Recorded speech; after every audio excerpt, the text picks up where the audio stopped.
everybody. I think that we are live. Bear with me. This is the first time hosting with Restream in a very, very long time. So let us see what's going on. Let's check to make sure we are good. Sorry, guys. Should probably have done this beforehand. Yes, we are live. Cool. Sorry, everybody. Welcome to another episode of Top 5. We are episode 5 now into Top 5. I can't wait to see what insanity is going to bring in.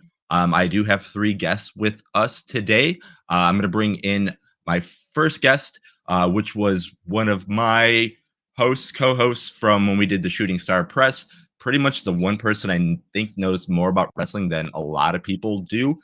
So it's going to be a pretty big task on his part. But welcome, Ian Murphy, to the show. How are you doing, man? Thank you for big upping me like that. I am sure to only disappoint from here. It's the internet. That's all you can do. And then next 2 guests, they're pretty much a staple on the show, I guess, now. I mean, we're 5 episodes deep, and they've been on 3 episodes, but people love to hear what they have to say, and people love to disagree with them on everything that they do have to say. So let's welcome Kay and James to the stream. What's going on, guys? Yo, don't worry, Ian. If anyone is going to disappoint everybody, it's going to be me. I am ready to make everyone so mad with my list. I've been looking forward to this, and I refined it. Unlike the Mario top 5, this one is so honest and true to my opinions, my values, and on wrestling. So I can't wait to fight on behalf of my favorite matches. I'm ready. You and I are like flip-flopped because I took the Mario and Zelda one super seriously, and for wrestling, I'm more like it's a bit more casual for me. I do love wrestling, but at the end of the day, video games is my number one. So I'm way more like aggressive and passionate about the other stuff. Where this, I'm kind of taking more of a James take, I guess. Oh God, I'm afraid. I'm gonna bully you. I know it. And again, it's wrestling. I mean, yes, we could be serious about it, but again, at the end of the day, it's just fun. Like, that's the best way to describe it. And that's what got me into watching wrestling. And obviously, I can't wait to hear what you guys are. But yeah, what got me into watching wrestling was it's just nonsense fun. And if you want something super serious, there's something there. If you want something joking and a comedy special, you got something there. But Ian, I don't think I've ever asked you this, and I've known you for a very long time. What got you into watching wrestling? Well, we grew up pretty much on the sticks, so didn't have cable, didn't have pay-per-view, didn't have anything like that.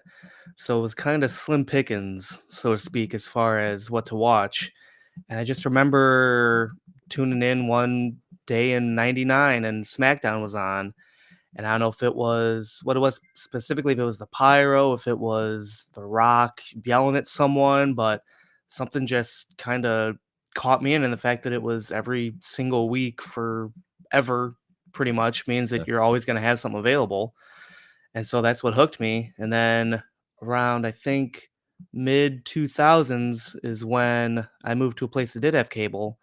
And of course, go figure, Nitro was on the way out, so I didn't get to watch a lot of WCW, but being able to watch Monday Night Raw and SmackDown was pinnacle, was a defining moment for me for sure. Yeah, I remember during I think it was the end of us working together, or it was COVID, when you were trying to catch up on Nitro, and I was like, this is not going to be good for you, because Yeah, I remember watching all that stuff, and then when you got into Thunder, I was like, good luck. And I remember seeing the horror of your face when you had to go through all that stuff. So I remember that. Russo is currently in charge right now, and it is a struggle. So yep, we're getting there. Yeah, it's a slog. It's a slog. Okay. What got you into watching wrestling? It was the WCW versus NWO game, N64. So yeah, I actually started my wrestling journey with video games specifically. Obviously, like Know Your Role and all that stuff too. Pretty much all those classic like PS2 and 64 wrestling games. And then one day, like TV was randomly on because my family liked having cable for some reason. And I was like, wait a minute, isn't that like Hulk Hogan? And I was so confused. And I'm like, oh my God, it's an actual thing. So then I realized wrestling was a real thing. And from then on, I was just watching it all the time. My cousins were big wrestling fans too. And then one of my best friends in elementary and in high school, two different friends, they both were also wrestling fans. And actually, James, I guess also you and I Yeah. also talked about wrestling when we were young. So yeah, I had a few friends that were like really passionate about wrestling.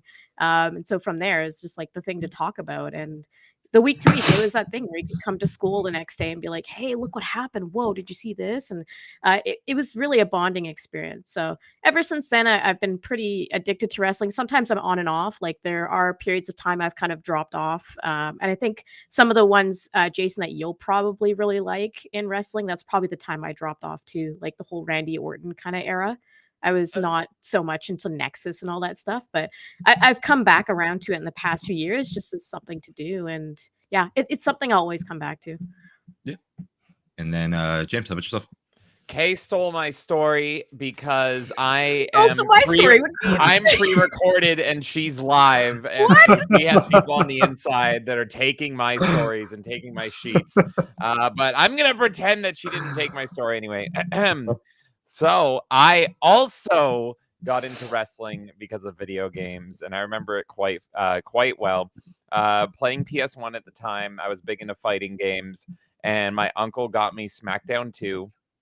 Know Your Role, and I legit just thought it was a fighting game. I had no other context. I was right there with Mortal Kombat and Tekken in my wheelhouse of fighting games I played. And I played SmackDown 2 for, I don't remember, probably like 6 months to a year without knowing what wrestling is. And I turned on this TV one day, and it wasn't Hulk Hogan.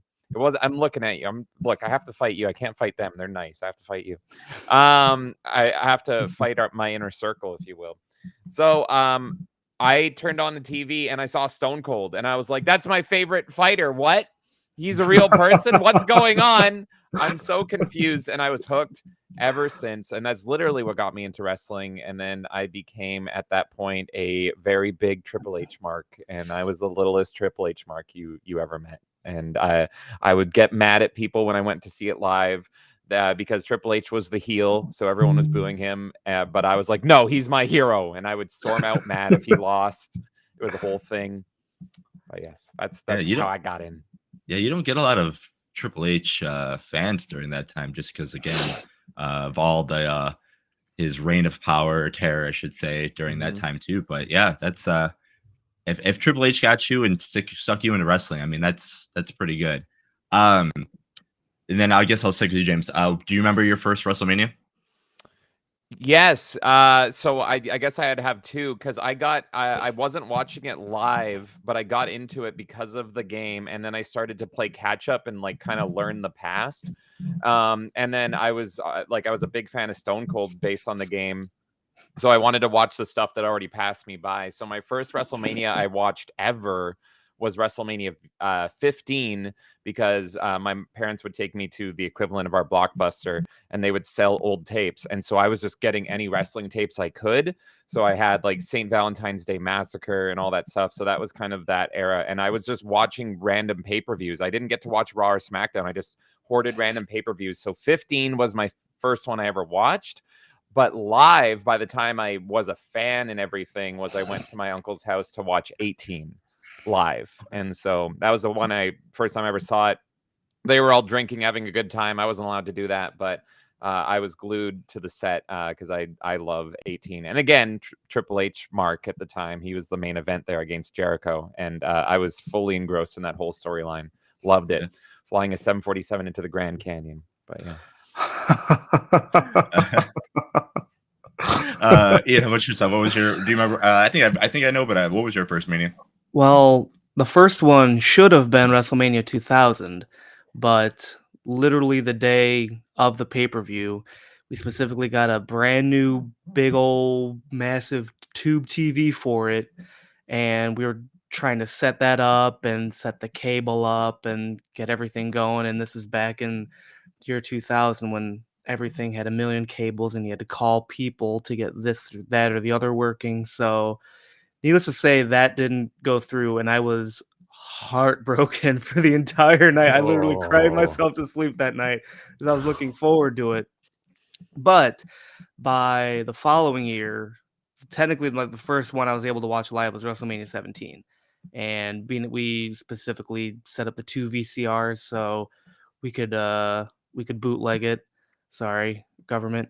But I think I watched that until like the ribbon in the VHS was like moldy. I watched it so often. So yeah, technically the first one live was 17, but it asterisk should have been 2000. But I'm glad it was 17 because if I watched 2000 live with that fatal 4-way at the end, I don't know if I would have been very happy. Jay would have been happy because Triple H won at the end.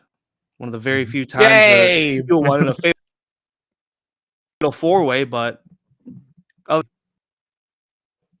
Okay, what was yours? Mine was WrestleMania 2000. I didn't even realize I was watching a WrestleMania. I just was like watching wrestling. I'm like, oh, this looks a little fancier than usual. That's weird. So yeah, technically it was WrestleMania 2000. I went back and watched some other matches as well, but that was like the first live. Yeah. And I didn't even realize I was watching like anything that was important at the time. Very cool. Well, we'll skip mine because I'm not going to embarrass myself on which WrestleMania was my first one. Why? Because I want to know now. What? I wanna got- know. I Is got it, to know. Yeah. 11 or 12, I'm I- guessing. Sid Taker. no. So Oh no. again, it's earlier. Oh no. My first WrestleMania was 3. I'm jealous. Wait, live? Wait, Not what? live. I did the whole tape thing. My first live one would have been 91. So that would have been Oh, 10, 11. Hold on. Wait. It's a couple Would've before been, Caesar's parking lot. yeah. So that would be my first one because I remember being on the phone trying to help call because obviously you had to call for pay-per-views during that time. And I Mhm. remember being on hold forever trying to be able to get that. And yes, I was like 4 or 5, so we'd be handing the phone off between myself and my dad. We'd be handing the phone off, and pretty much I was just on there because he didn't want to have the phone on, and there was no speakerphone back then, so we're just holding it up with a cord and just standing there, then taking each other's turn, doing that back and forth. But 3 was my first one that I ever watched, and then I just kept going that way. And then when I got to 5 or 6, I think 5. Then I went back to 1 and 2, but 3 was my first one. And again, I don't know why I'm still watching wrestling after watching that. I guess I like the punishment, I guess. But yeah, no, I've unfortunately been watching for a very long time. And yes, everybody does, and I'm sure everybody here too does have that spot where they hate wrestling forever and then they just leave it for a year, 2 years, maybe even 6 months, and they come back. And my unfortunately is only 6 months because I like the punishment, as we all can say. So with that out of the way, I am excited for this weekend. WrestleMania XL, I think it's gonna be a fun show. I've been having a lot of fun with the final boss character. I really think it's crazy how they took all that stuff and turned it into something pretty cool. And seeing Rock back being the heel is always fun. So you guys all excited too for this weekend? No, I have no Not idea what's really. going on this week. I mean, I should be excited because Cody Rhodes used to be one of my favorite wrestlers ever, but I've just fallen out of love with him ever since he kind of turned his back on AEW after doing that whole Triple H thing and You smashing the throne, and then all of a sudden he's just become a corporate shill. And I'm like, this is exactly against everything you were doing. You were so cool for a little bit. What happened? So Was I want to be excited AEW for it. was AEW What's that? Cody your favorite Cody, or was a previous iteration of Cody your favorite Cody? Stardust, right? Yeah, no, I mean, I think or Mustache Cody? Oh God, he's been through some stuff. I loved Dashing Cody in Cody? AEW. Yeah, no, like, none of it's great, but I loved Cody's energy during AEW. I think he really Yeah. shined during that, and then he just kind of let it go. I don't know, like I don't know if it's because he just really wanted a legacy at WWE as well, and that's why he kind of just let go of everything. But it's really a shame to see him now because he had that like perfect energy for like a good year or two, and then it just crashed. So in theory, I should be really excited for this WrestleMania, but I can't. Cody's kind of lost it for me. Well, I think the lesson we learned from that is don't book yourself in an angle where you can never challenge for the championship ever again That Yeah. was and so then lose. stupid. So Yeah. I know. lesson learned from that one. I'm excited as well. I'm excited as well, only because I mean, I thought last year was a surely Cody has to win moment, and then he didn't. And so this year I'm thinking surely Cody has to win, but I mean, if I don't know how much longer, I don't know what inning we're in. I don't know how much longer they can keep kicking the can down the road before they finally give him the belt. But I remember me and Jason were sitting here last year, both watching on our phones separately. And when Roman got that pin, my jaw was glued to the floor. I would have never guessed it in a million years. So if they give Cody the belt, then it'll definitely be a new deal, I think. But if they don't, it's it's hilarious, but for the wrong reasons, I think. Well, For the talking bear. about falling out of love with wrestling, Roman Reigns is the single-handed reason I don't care about wrestling. Yeah. Really? I He's so like he's tiresome. ruined wrestling Yeah. for me completely. Like I still like will tune in and like I love people like Bailey, for example, so I'll still watch her, but like I can't like watch week to week because of Roman Reigns. Like he's just ruined wrestling for me. I was only watching WWE think for if- Bray Wyatt. So now that Bray Wyatt's gone, Oh I'm yeah, like, that's all another right, thing well, too. Yeah. so Do you think is if it a Bo matter Dallas of has an appearance, is it a matter of Roman Oh, not sorry, being go there enough? No, you're fine. And not seeing the belt enough, or you just don't he's dig there his- too No, much. it's One day is Really? too much for they're pushing a wrestler that like they've forced him down our throats essentially. That's my biggest problem with him. He was Yeah. never likable. I get that they're trying to push this angle that it's good that he's not likable now or whatever, but like it's not enjoyable. Like at some point you have to acknowledge, hey, there's other wrestlers that people are really enjoying. LA Knight, for example, they've given him some spots, but like there are wrestlers who are like really great Started. and they have that spark. And even with Bray Wyatt, right? Like I mean, I was pretty much in tears watching that recent documentary on Bray Wyatt because I'm like, It he was had really so good. much. He had so much he could have done, and the WWE just didn't do enough with him. And like, yeah, it's just there's so many wrestlers that have come and gone in that period of time that Roman Reigns has been like the top dog or whatever, and he's obnoxious. And I don't know. They really like this guy for some reason, and they're forcing it. How many people that could have So. I been will. elevated to another level, like Sami Zayn was right there at that point Plus, that he could have I been. hate He could have Sami been right Zayn. there, and then I don't like Sami Zayn at all, but during that time where he could have been pushed, I was even cheering for him. Like, you go, Yeah. Sami Zayn. I like you right He now. was white should have been hot. it. Yeah. and Yeah. right at that area too, and he's just kind of getting a Yeah. whatever match at Mania. So I It's like lukewarm definitely for LA definitely Knight get when where he's you're got a definitely get where great you're pop. coming from. Yeah. So And screw then- Roman oh. Reigns. I mean, Moral of the I feel- story. yeah, I mean, I feel the same way about Roman. I mean, you could vouch for me too. I'm like, come on, man, this guy's been nothing. And like, the first thing I always think about when I think of Roman Reigns is the dog food stuff. That's the first thing that comes to my head. And obviously, I understand what they did, but like, I mean, come on. Like, I like long reigns and titles, but like, you can't have white hot wrestlers and just keep them at the B, C tier and expect your product to get good. Granted, it is getting good because of all the stuff that they're doing with certain things. So I mean, jokes on me, I guess. But I do agree with you, Kay. Like I can see, be like, come on, man, like let's move these belts around. But again, does the belt make the man, or does the man make the belt? So that's kind of one of those other things too. So it's kind of nice to see that if there are other feuds, especially like now when the mid card's kind of seeming important again, where it's like, cool, I can just watch a mid card feud, and I'm like, cool, I'm excited for this mid card feud. So that's kind of nice. I think it would be Yeah, a bit better. the if- only match I know is oh, sorry, Ian, go ahead. I think it'd be better if Roman Reigns and Gunther weren't doing anything, Agreed. having massively long title reigns. But Gunther's great. bad timing. I like suppose. him, but yeah, Yeah. yeah, I I'm not a fan of Roman or anything. But I mean, you're gonna see it. But my era is very much the Attitude Era and the Ruthless Aggression era, and I like the insane, offensive nature of wrestling of the past, and that's why ever since like 2005, 2006, wrestling has just taken a sharp decline for me.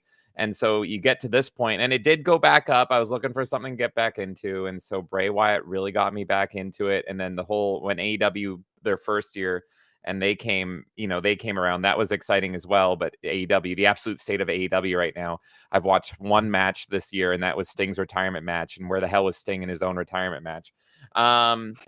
It was just Darby Allin bleeding everywhere.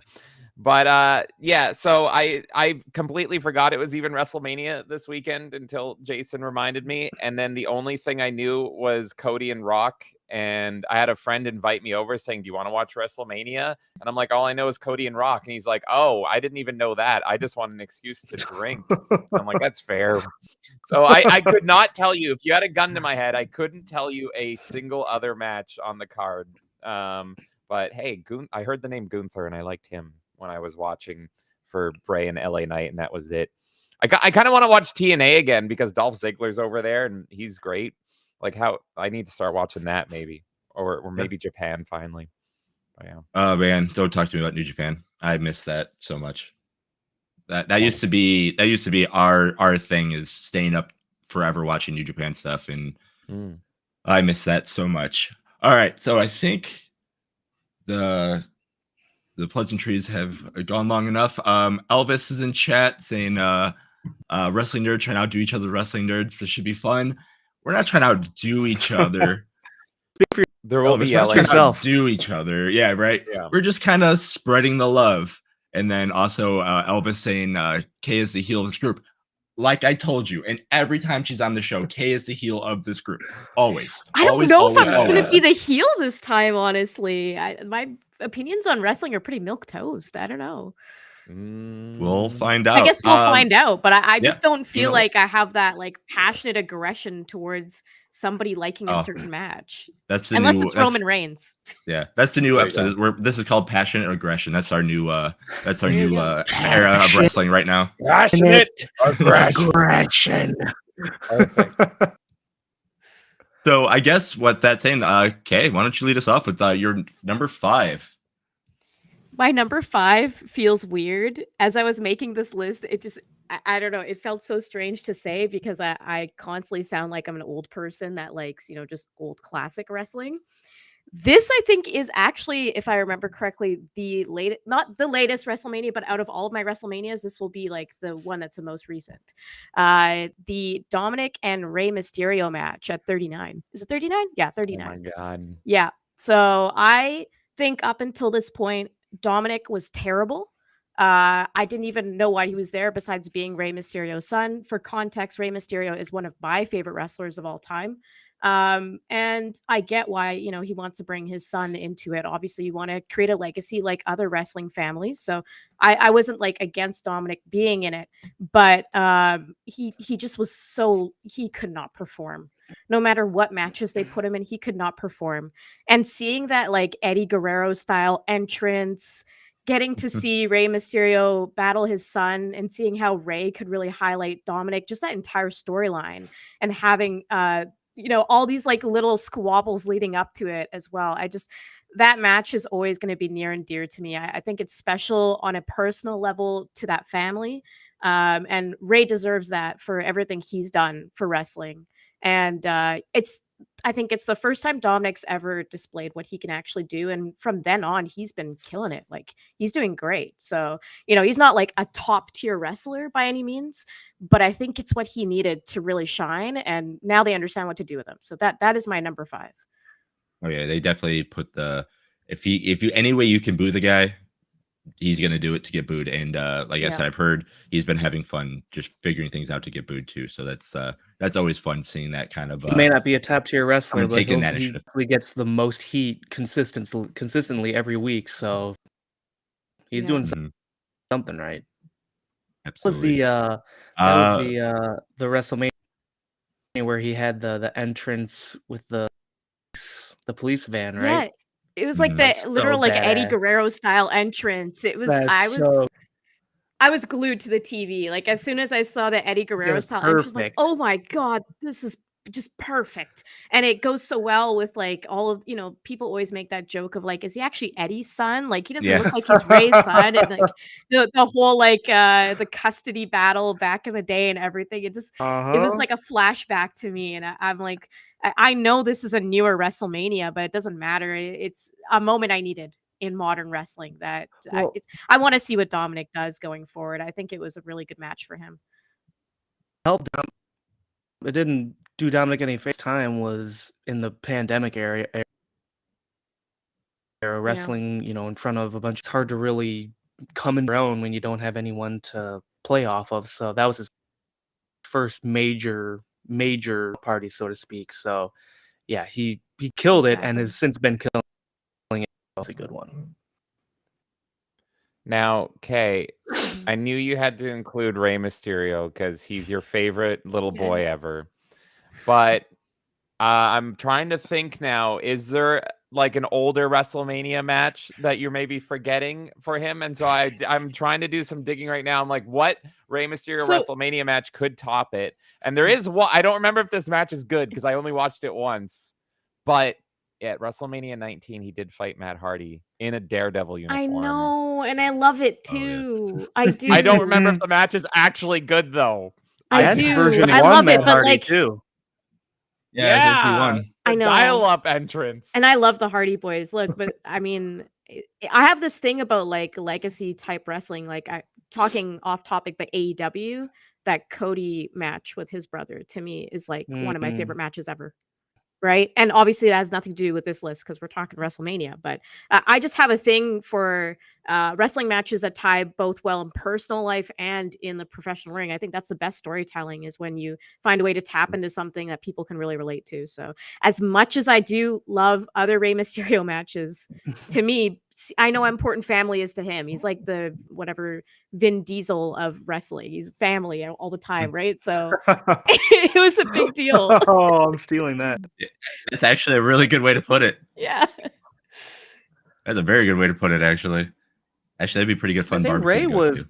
Ray was pretty against, I think, ever like having Dominic because of that reason, because he wanted to, have a not necessarily, in a match, and he wanted to keep them Yeah. together as a unit. So for Ray being I don't really against it, but at least a little against it, they killed the match, I would say. It's an interesting thing to look at because, yeah, Ray has like really deep loyalty to his family. I think it's always been clear in and out of the ring. But he made a decision that was best for his family, even though it kind of goes against what he would want to do. Like that was the best decision he could have made for Dominic ever for the rest of his life. So, yeah. No, I know. There's a lot of good Ray matches, Yeah. but that has to be the one for me. No, again, it goes to the whole thing is like if you're gonna watch a WrestleMania match, and again, everything that you said makes sense. Like the family versus family just writes itself, so you're already just glued to that part of the story, and then obviously Rey Mysterio is your favorite, and then it just keeps going from there. Like I 100% understand why you didn't put that on your list. Absolutely do. Also, I find it funny too because again, yeah, Ray was kind of like iffy about wrestling Dom, and then this year he's gonna do the same thing again, but this time in a tag match. So it's like, okay, cool. I guess that just solved that pretty easily, quick. So That puts an oh well, asterisk make that money, I next guess, to it. right? Yeah, exactly. Yeah. Ian, how about you? Number 5. Number 5. Okay, so it's my because it would have been very easy to just go WrestleMania 7 to all these matches. It's arguably my favorite WrestleMania. So It's the I was like, best. no, that'd be too Same. easy. So I took one match from there, and I think it encapsulates my love of professional wrestling. Need to be, a bunch of graps, a bunch of, mat technique. The other, I already know what it is, I think. it's the Yep. Gimmick Battle Royal, which is Yes. everything Let's go. I love about probably as far as Mania matches go, the worst work rate out of any match in the last 20 years, 30 years. It's nostalgia, nothing but Bobby Heenan and Mean Gene on commentary, cracking jokes, being hilarious. Time, every crowd popping huge, popping huge for not necessarily the goon, popping all these not legends at that time, but veterans at that time being able to solid payday and get one last time in the spotlight. Like I said, as far as a match goes, goes on the grandest stage of them all, absolutely, 100%. That's why it's by 5. No, I completely agree with you. I thought I was going to get heat because this is in my honorable mentions. So I'm so happy that you've broken this iceberg here and actually brought it into the list. I love this match, and I love WrestleMania 17 as well.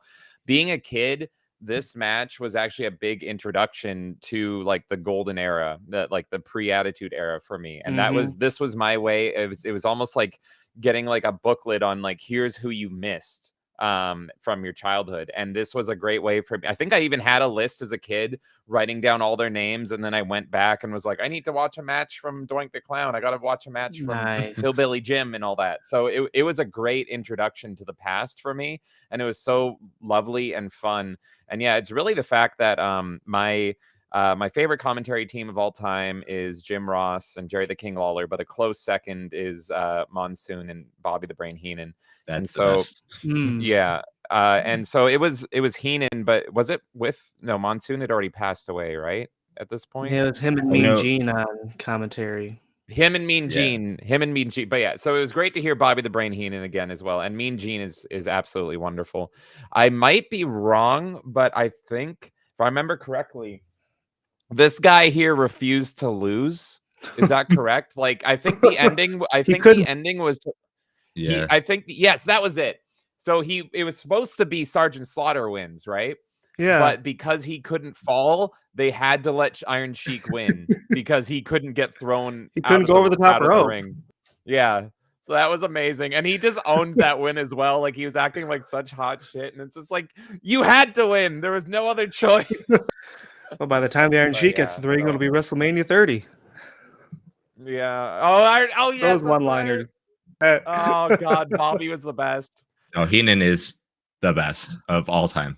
Everything I mean, I can't say anything bad about Bobby Heenan when it comes to like his stuff when it comes to the company, but like I wish as a kid listening to like him being the bad guy and me just being mad at him, that I could be just slap that little kid of me, just be like, he's a genius. Shut up and listen to him. He knows what he's talking. Oh, absolutely. I guess we'll go to James. What's your number 5? Oh, God. So, yes, this list was so freaking hard to come up with. I've got a lot of honorable mentions. And this match, I don't think I have a lot to say about it. But it's one of those matches where I'm like, how do I bump this down? And there's a lot of matches in my massive list that I almost enjoy more, but I've watched this one to death. And I still remember the first time I watched it and I was like, okay, this is special. This is, in my opinion, the best ladder match of all time. And also one of the first. Shawn Michaels, Razor Ramon at WrestleMania 10. It feels like obligatory. And for my rankings, I do take into account not only like personal enjoyment, not only, the technical nature of the match, which you're gonna, hate me later for some of the later ones, but also like kind of how iconic they are. Because to me, wrestling is such an iconic spectacle. And so it's kind of like what stands the test of time and everything. And seeing Razor Ramon at the end when he wins on top of the ladder, holding up the 2 Intercontinental title belts is just amazing. I think Razor is he's easily my favorite he's my favorite Intercontinental champion ever. And if you watch this match, I've watched it to death. I always forget when it ends. And Shawn Michaels just does a wonderful job, like getting trapped in the ropes and looking like he is not going to make it to push Razor over. And Razor does the same. And it's like, it doesn't matter how many times I watch it. I'm still like, this is the end. No, wait, he got up still. He pushed him over still. And it's such a wonderful like work. And it's kind of what made ladder matches like a signature match as well. So I love this match. This is probably I'm trying to see. No, not everything I have as a headliner, but it's maybe the best non-headliner ever. It's such a just incredible, perfect match.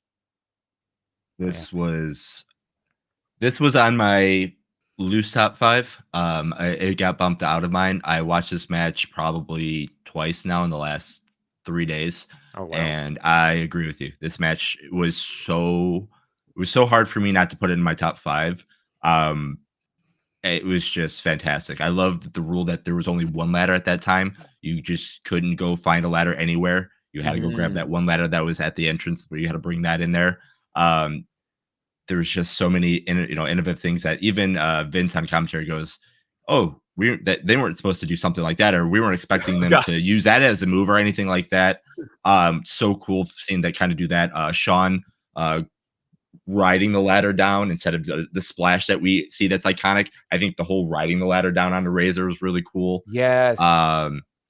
Again, and then the way the match is set up is so good. Is Sean comes out to his music, they see the ladder, he has his cocky, goes around, Razor being like, you know what, I don't care.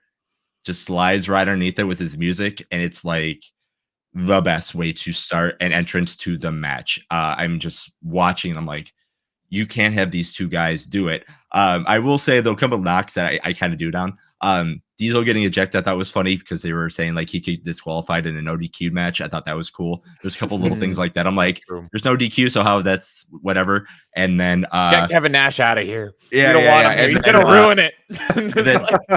The really funny thing that you can just tell that you could hear all the girls in the crowd scream is when Razor was climbing up and grabbed Sean's tights, and you can see Sean's ass. And every girl, I think, probably in that thing, you could just hear screaming for Sean, was just like, okay, yeah, all right, that's funny. And then again, that's not why it's in my top 5, because I think that Shawn Michaels. Okay. Well. And then another little one that I like that is kind of a technical thing that I kind of don't take for is watch that match again and just watch Razor hit the ropes. Holy crap, does he hit those things hard? Yes. Yeah. I mean, it is amazing how just he comes off of those ropes in that match, and it's just so good to watch.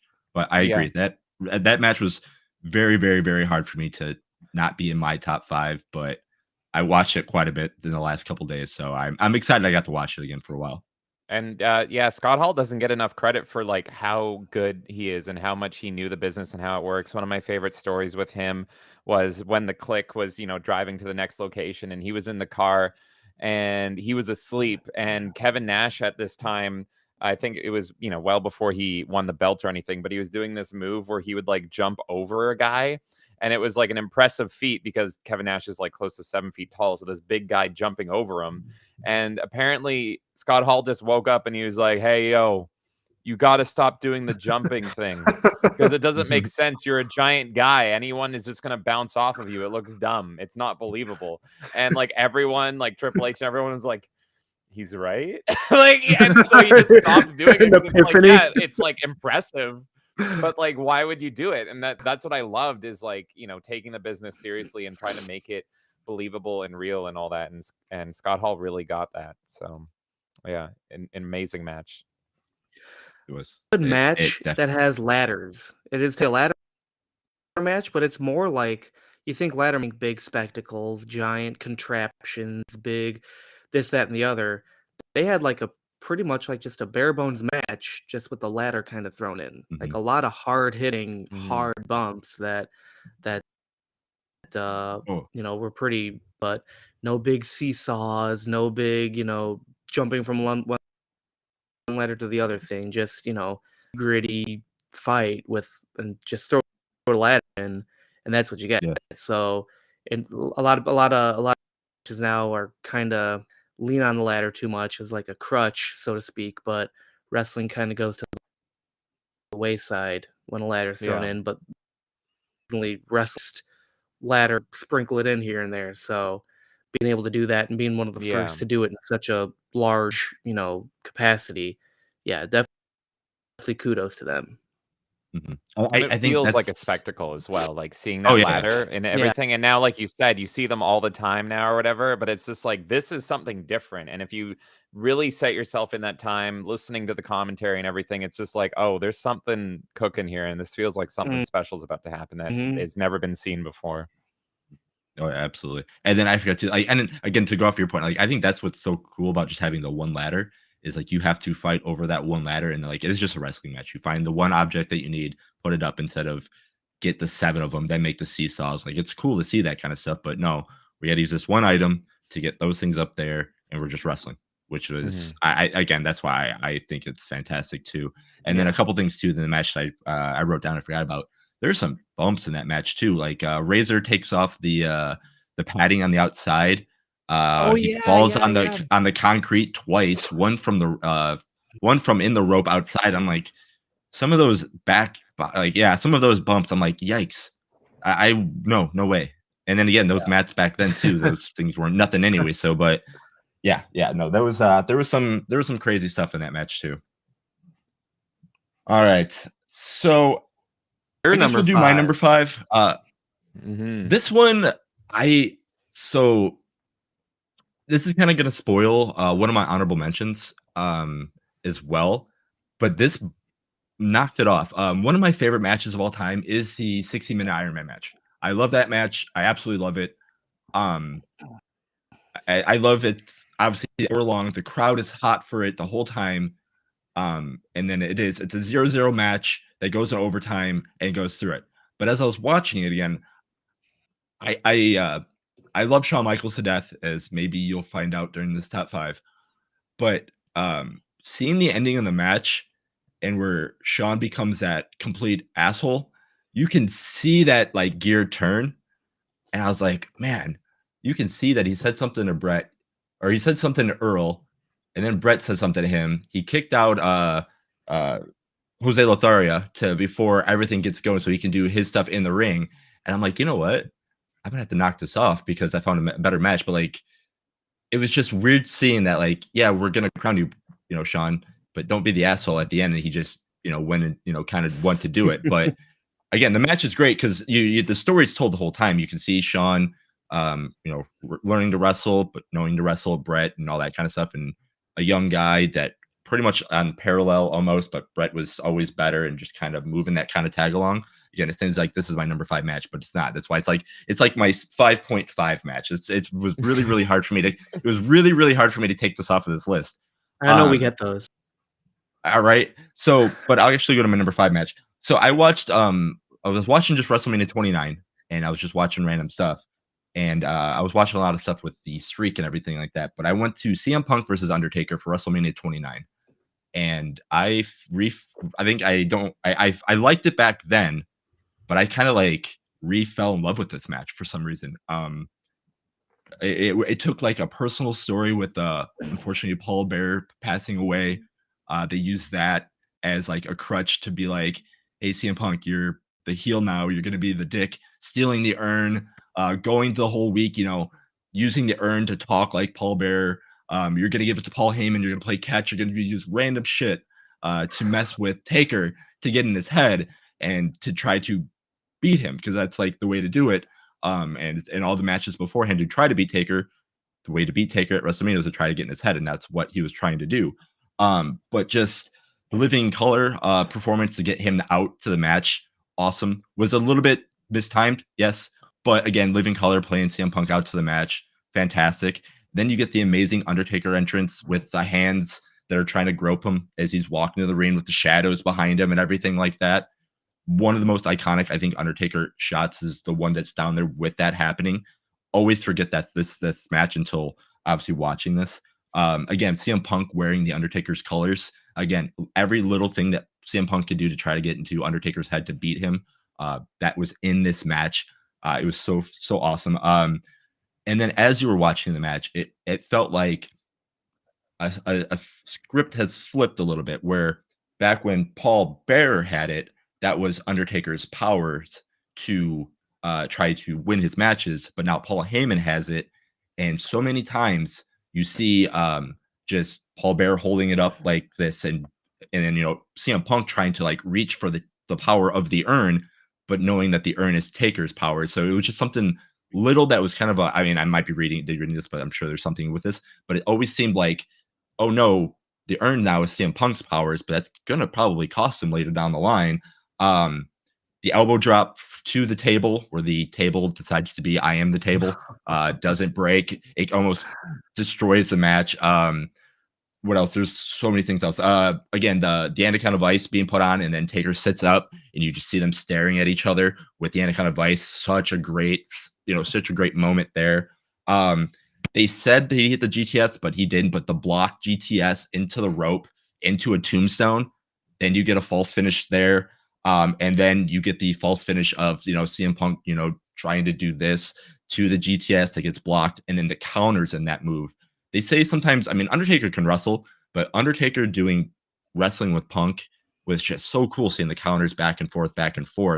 And then obviously that's what costs, the end of the match is where, you get Taker up, with the tombstone and ending the match. And I mean, and again, with the urn being used earlier from the last ride, Punk used it as a thing too.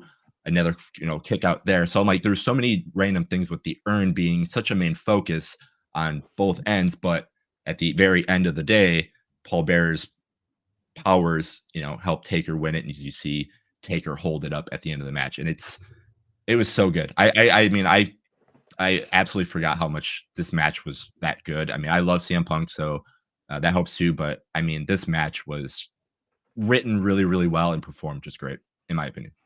Damn. Well, you sold me.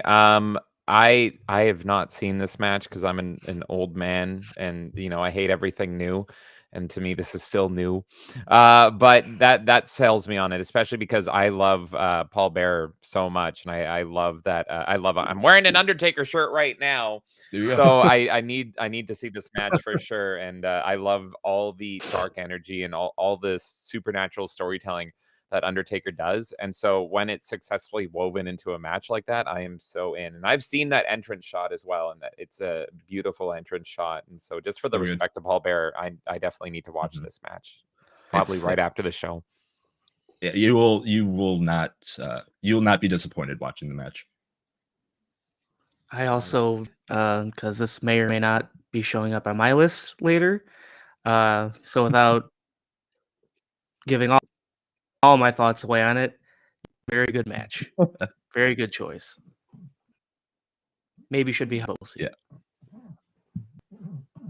We'll see as well. And I guess I'll go right into number 4.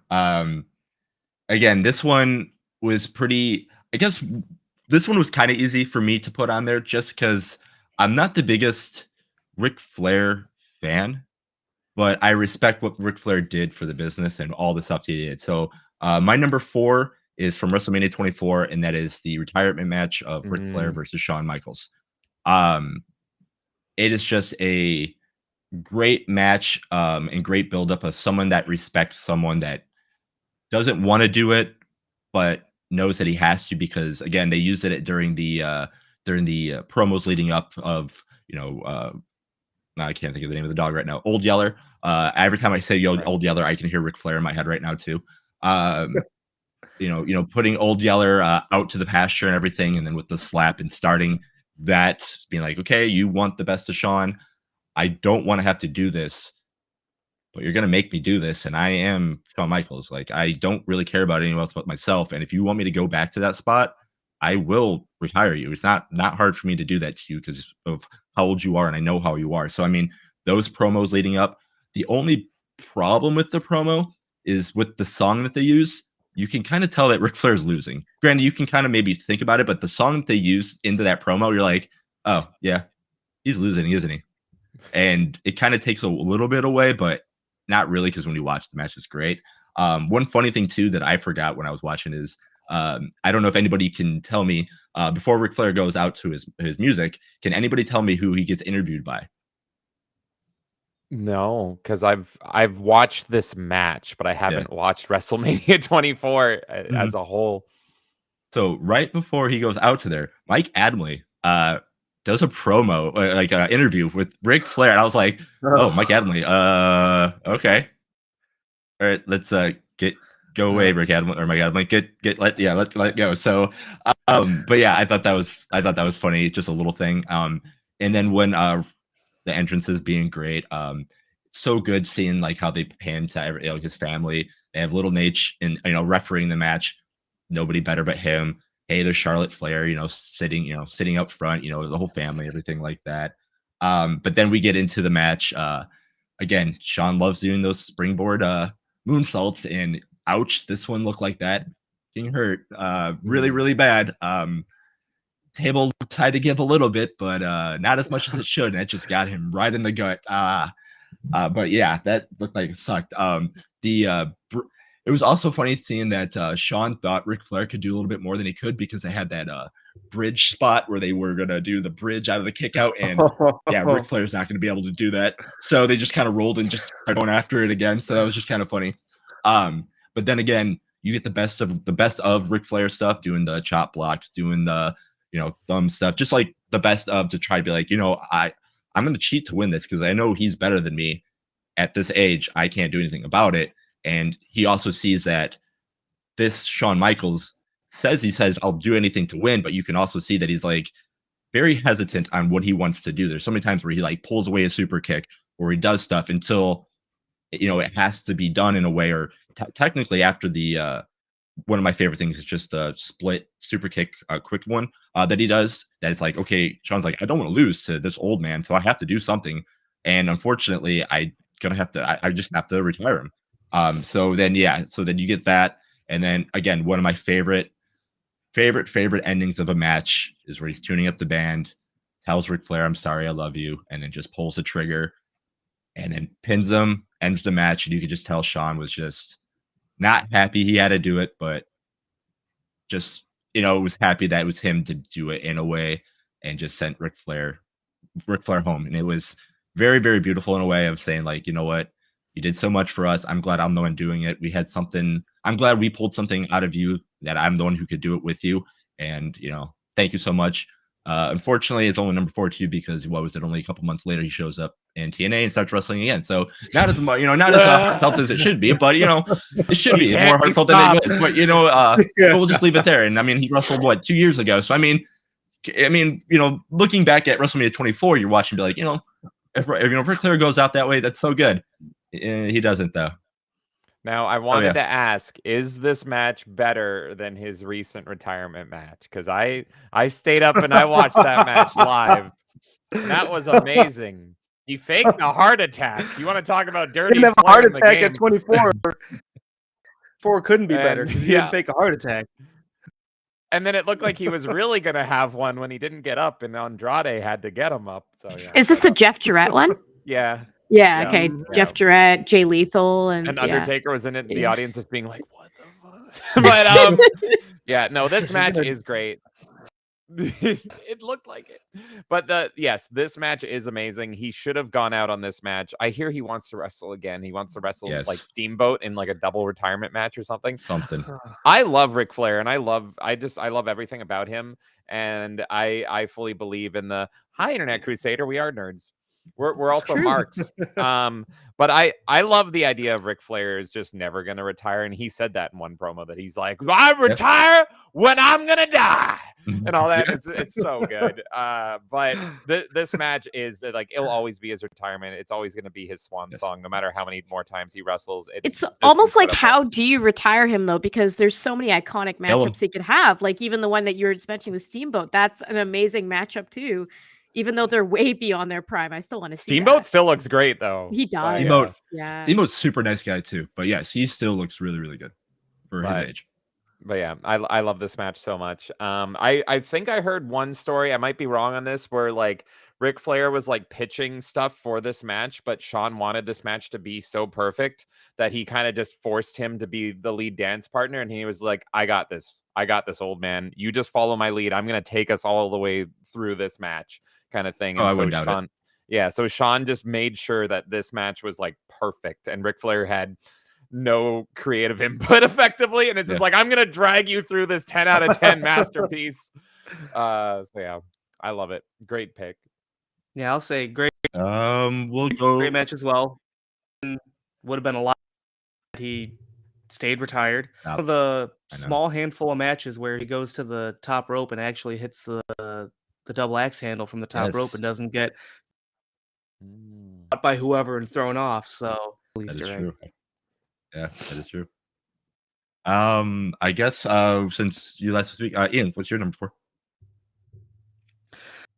So number 4 is the match out of anything on my list. Cesaro and Seth Rollins at WrestleMania 37, which is because I was the biggest Cesaro fan in the world. Man, the Cesaro fan, he won the Andre the Giant Memorial Battle Royal at The armbar. 30, something like that, 20, one of those ones, and I thought that was going to be his time to Yeah, it's on there. push, and nothing came of that one. And with this one, I was more just happy to hit the match, the big marquee match. Wasn't the longest match in the world. Chance for him to showcase what he can do, talent, and the right venue. The only time he's ever in WWE, and I believe the UFO, the Yes. unidentified flying him in the torture rack position and spins around, puts his hands on his hips and at him. The only time he's ever done out huge for that because that's an amazing spectacle along with the giant swing. He actually got the win on that one. I thought that was going to be his time for the big push. Of course, wasn't, but it was still a chance for him to and hopefully turn other people best wrestlers. Time, I would argue, still though. He still is. Yeah, I agree. Where is Cesaro right now? Because I'm so out of the loop and out of touch. Is he in He's, AEW right now? Claudio. Yeah, Claudio. Okay. He's back to his Claudio Castagnoli and AEW, and he's still doing great work. In a group with John Mox and Oh, perfect. I love Daniel Moxley. Bryan that you by William Regal before William Regal jumped back to the Fed. But yeah, went he's back. still doing great Right. work. He was the Ring of Honor champion up until like a couple of months ago, being booked better than he was in Silver Lining. Nice. Yeah, no, Claudio's always been great. I mean, you're the one who really like. Again, yeah, I understand. You were the biggest Cesaro fan. I'm like, it's just Cesaro. I mean, I remember mocking you, doing that all the time too. And then I watched his work, and yeah. And I watched his work. I'm like, oh shit, he's pretty damn good. And then I became a huge fan too. And then also when he started becoming on, I knew because you're a big fan. I started watching during the pandemic the Departy stuff, and he was doing the Unos. And I'm like, all right, his personality is a lot more funnier than I think too. So I became even more of a fan watching him playing Uno with everybody too. So yeah, no, Cesaro, Claudio, whatever you want to call him, super good. Swiss, that's it.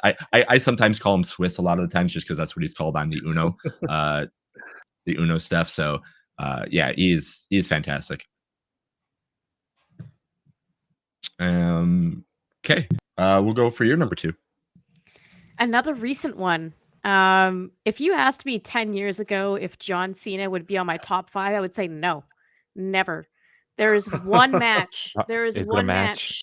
This is the match. This is John Cena versus Bray Wyatt, Firefly Funhouse, WrestleMania 36. And it was just fantastic. It was the best blast of the past. We got cream of the crop. We got power to the people. We got Vince as a puppet. We got Thugonomics with Thugonomics, John Cena.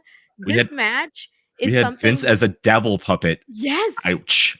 That kind of ages pretty good right now. It's insane. Had a lot of foresight. I even back then. Yeah, I mean, but even having Vince as a puppet like that, you would not imagine that they would even go that way just based on how the past How did they get years have been, approved? Yeah. right. But it's been interesting, like being in discussions about that match because that's really a match you almost can't do just on the basis of the timing it happened. It happened at a time where they didn't have an audience, and it's just so cool how they pulled it off. They really found a way to take that 1 year where they could only do so much and still bring such power to a match. And the fact that that's making my top 5 is just a testament to like how they can adapt even in the worst situations. It's also a testament to Bray Wyatt, who I think had so much potential, as I said earlier in the show, and they could have done so much with him. And even the few moments that he got the front stage, he was just excellent, like unforgettable. So yeah, that match to me, like it's the only time I'll ever really like. I don't hate John Cena or anything, but he's not somebody I personally consider like a top 5 wrestler, and I had to keep that on my list. It was like a no brainer to me. So just I love all the references, everything, that energy. It probably brought so many new wrestling fans back to be like, what are they talking about? And probably got them into old wrestling too. I just think it's fantastic. Yeah, Yeah. I 100% agree with you. Yeah. Yeah, there's so many things in that match too that is just, if you watch it, there's so many different random meanings to it. There's just so much stuff that just is going on that it's so What up, Paul? fast. If you don't catch it, you're like, wait, that meant something.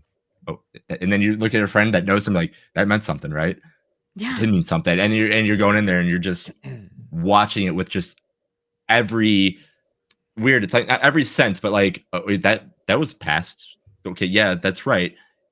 Bray Wyatt's correct. That was his biggest failure, is him failing. That's Yeah. weird. And it just like going through random little things that they did. It was so good. And then shoot, I just had something else to say.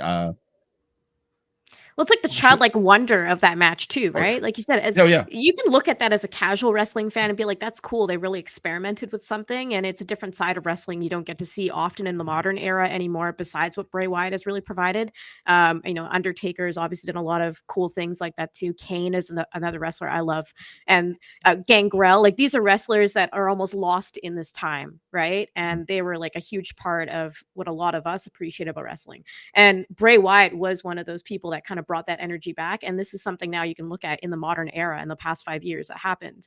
And it's something that people can understand a different side of wrestling. I love like some of modern wrestling. I love how technical it gets now too. I think there's a lot of really high performers, but the actual like performative art and the drama of wrestling is not really there anymore. And this match reminded me that it's still a thing, and they are capable of still doing it. And then I remember what I was gonna say. So, like you were saying, like during this time of wrestling, like anything can happen. And again, I don't like the Boneyard match. I think it sucks. And it's so crazy that you get both of these matches on the same Mania. One is so good, and I think the other one is so bad. And it's not with the performers, because all 4 performers are great. It's just how they went with the route of doing it. One was just, hey, we're doing a match, but we're gonna do it telling you a story, instead of like, hey, we're gonna do a match, but we're doing a match that is just in a graveyard. And then Hey, there's this just is the random first stuff. point we disagree because I love the Boneyard match as well. Really? That's a great I match love too. both. I love both. Yeah. But yeah. But like I said, that number 4, because I think out of all of them, and I like, you might not agree that the Boneyard match is good. To me, it was a miracle that we had 2 great matches, in my opinion, during that time. And out of both of them, it was still like the Bray Wyatt shone through, and I thought Undertaker would definitely be the one to kind of steal the show. And I love AJ Styles as well, right? So I thought they would steal the show easily, but still Bray Wyatt managed to do it. Yeah. I expected people to give you heat or crucify you if anyone watches this later. If we post this on like some really intense wrestling forum, they might be like, "It's not a match. It's No, not a it's match. true. How dare you?" It's true. So many people are yeah, gonna be upset by it, No. because it almost is a non-answer in some way. Yeah. But I there love was a bell that rang to start the match, Yep. and then there was a bell that ended the match. So it is a wrestling match. Perfect. I'm all for it. Wrestling for me is all about the fun of it and just like what you can do with it. And like I'm someone that loves like Inferno matches. So if I can love Inferno matches, I love this as well. And it's so fun. And yeah, no, I miss Bray Wyatt so much. And watching that documentary and seeing that they only had like a couple days to prepare this, because every other 2 days. Yeah, every other wrestler, they were just wrestling to silence, and that was terrible. I watched that entire WrestleMania, and I was like, there's not enough alcohol in the world But They were corpsing at some points, weren't they? Like not sure when the commercial would come back and forth. So you'd see wrestling matches during that time where point. It wasn't they'd at be chilling out. WrestleMania, but there was a point when I think it was like I don't remember Sasha Banks and Bailey or something. I remember it was a Yeah. And it women's was match. Alexa Bliss where they just stopped wrestling. Yeah, that was Yeah, what I was it thinking just of. Yeah, paused. and they're like, "It commercials back," and they're like, "Oh, like smoke breaks over. Let's keep wrestling," which is insane. But yeah, I love this so much, and it was just something that really strengthened my love of Bray Wyatt, and I wish we got more out of him and just more stuff like this. I was excited for more Firefly Funhouse matches. Yeah. In 48 hours, they birthed a new genre, which is incredible. Yeah. And a 'cause genre we again, never see again. I don't know if we're gonna see that kind of stuff anymore. Yeah. Because they I won't We make could definitely we their, might. how do you cinematic make the matches. space of it? Yeah. Mhm. I don't want to see a Firefly Funhouse. I want them to like retire the Funhouse just for in Bray Wyatt's, because that's obviously Bray Wyatt's mind. But yes, if you watch the documentary, they do tease something at the end of that documentary, which I don't know if they're teasing it, if they're just doing that for fun. But it got people talking, so that's kind of cool. But yeah, That is- Well, That's it's the one interesting thing. timing that they released it too, right? They could have released it any time.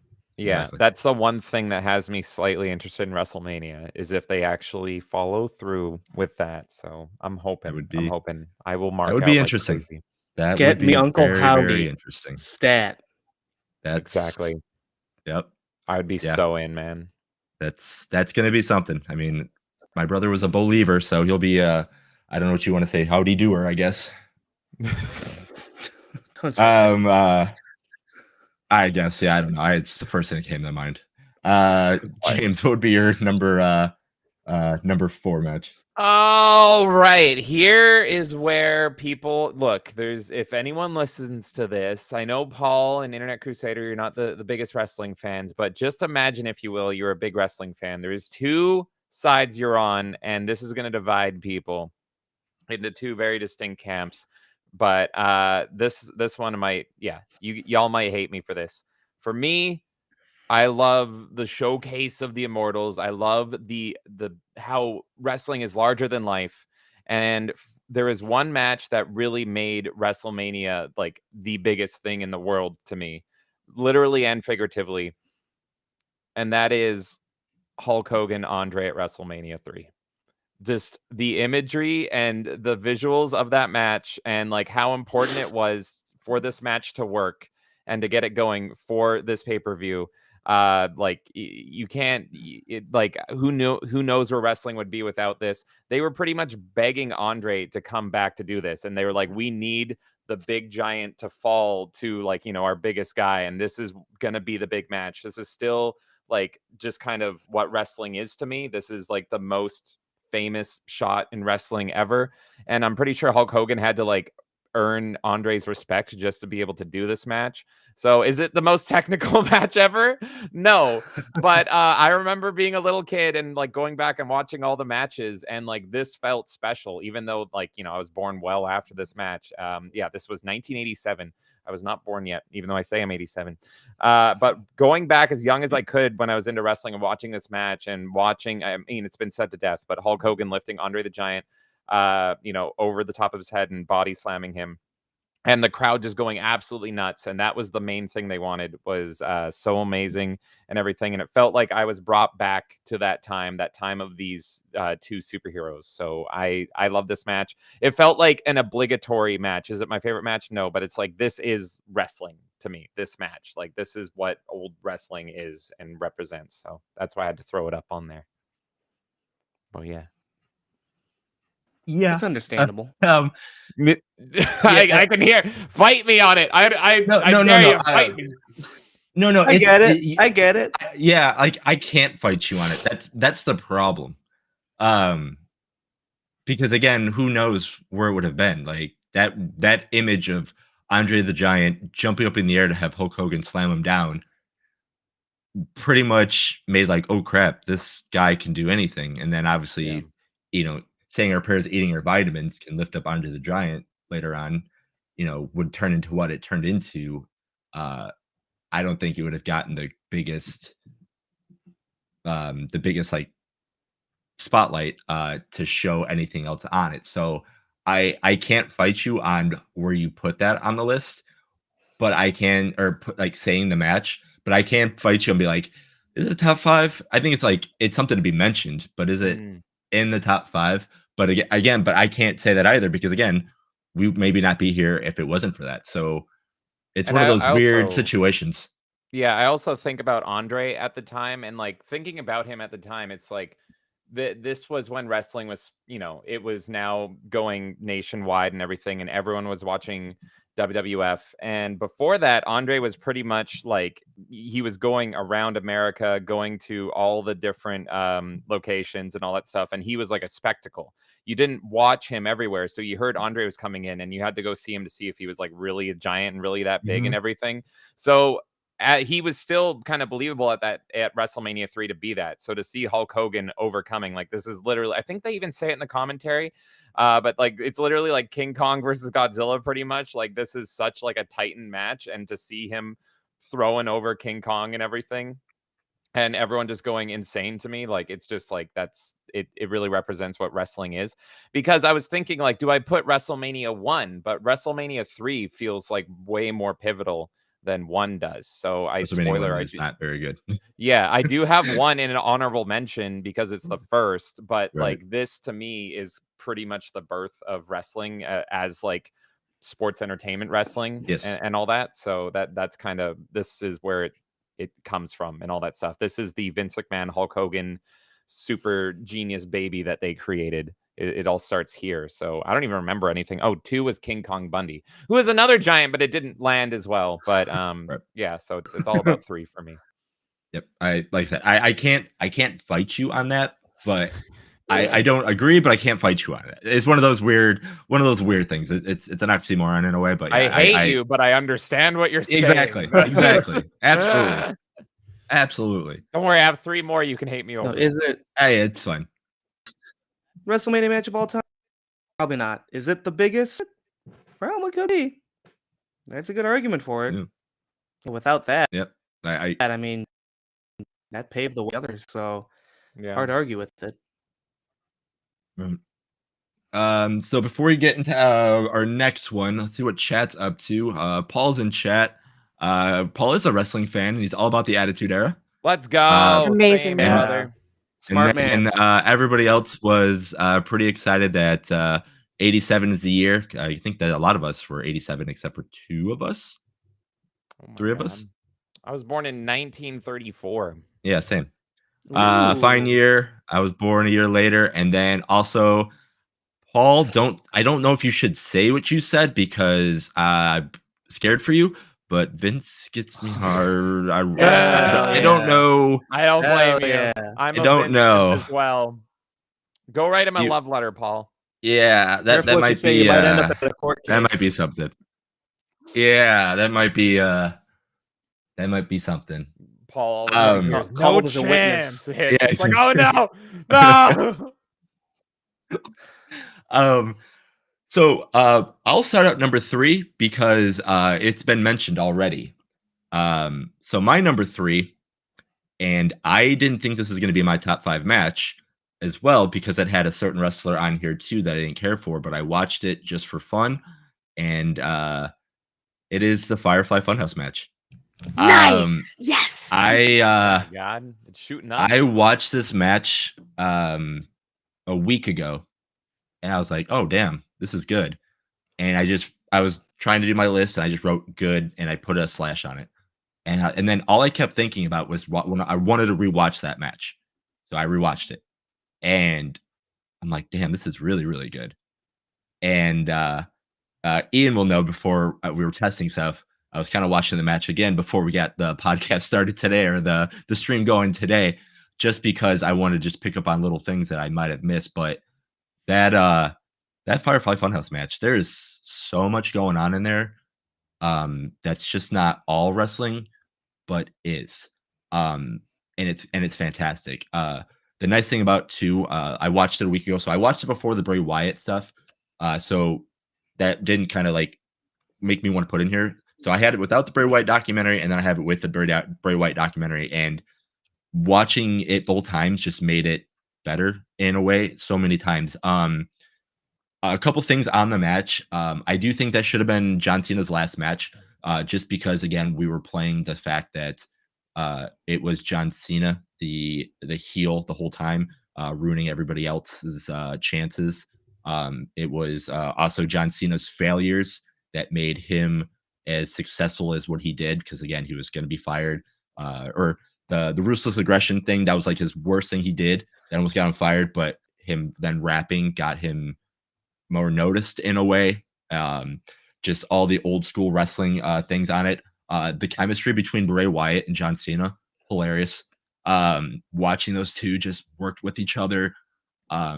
It's almost like a buddy. You can see a buddy cop movie with that, with those two guys. Just they're kind of riffing off each other. You can see Cena being the Hollywood guy doing the thing, and Bray Wyatt being this crazy genius that just wants to put so much stuff out there for you, that John Cena's like, cool, man, I can work with you. Let's figure out how we can make this work.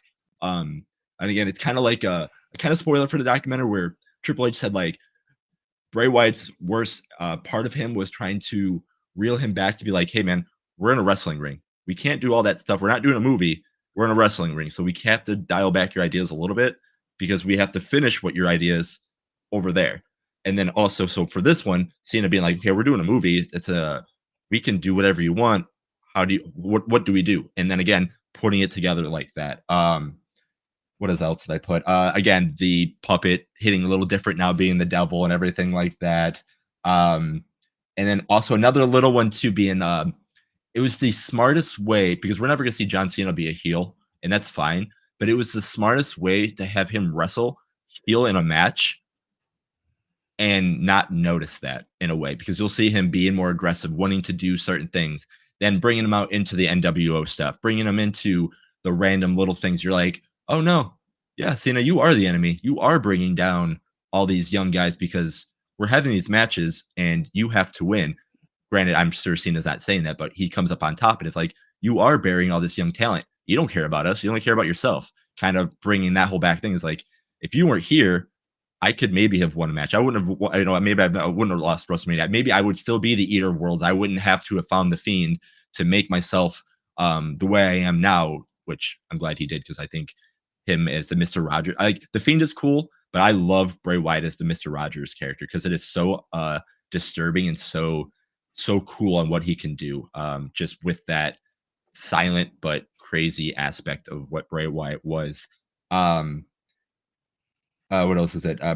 Also, the dynamic's great. And then the best part of the match, or one of the best part of the matches, was after the match was over, when they cut to Titus O'Neil, just watching his face is just like, back to you. And you could have cut to anything. You could just end the match, but it cuts to Titus O'Neil not knowing what the hell he just watched, and then having to cut to commentary because we have the main event to go still after the match. So it's like, I mean, it was a really hilarious way to end something that us as fans, A, we didn't know what a Firefly Funhouse match was.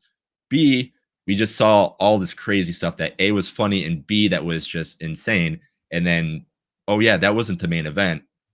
And what the hell did I just watch? And I remember watching that again with Ian, and I remember looking at him too. I'm like, the fuck was that? I mean, we enjoyed it, but I was like, what the hell did we just watch? Oh, and I mean, it was just really, really good. So I do agree with Kay. I'm glad you said it. I'm glad somebody else said it too, because that match is awesome. It is very, very, very, very, very, very good. And we all related to Titus O'Neil in that moment. Like, we're all like, oh my God, you're Everyone. literally like how I'm feeling right now. Mhm. It's not crazy that I feel this way. And Right. how many of us went back and watched that match again and again and again just to pick out every single reference possible? James got me into Twin Peaks, and that's really what I thought of when I watched that match, because it felt very Twin Peaks. And you don't see any of that in like modern media. It might even be my favorite Bray Wyatt match, because I was trying to look, because we just watched a documentary, so he was on my mind. And so I was thinking of WrestleMania matches that could, be at least honorable mentions for him. And I was looking at him versus Undertaker, but I love this match more. Similar to Kay, I'm not a John Cena guy, but just this match is so good, and it's such a wonderful tribute to him and his creativity. And it just makes me wish that we would have gotten another 5 to 10 years of this madman making lovely stuff. And I think that's always something missing from modern wrestling. Is I just love that supernatural element, and he was doing it perfectly. And he could have been the best. He could have, like, I mean, if he was allowed to just run wild and free, he was easily going to be the next Undertaker, but he might have just taken the world by storm. So I think this might be my favorite match of his, period. So it's freaking awesome. It's a tie for me. This is probably my favorite match of his, but the Inferno match with Kane. I just love Kane so much that as well was just so interesting to me.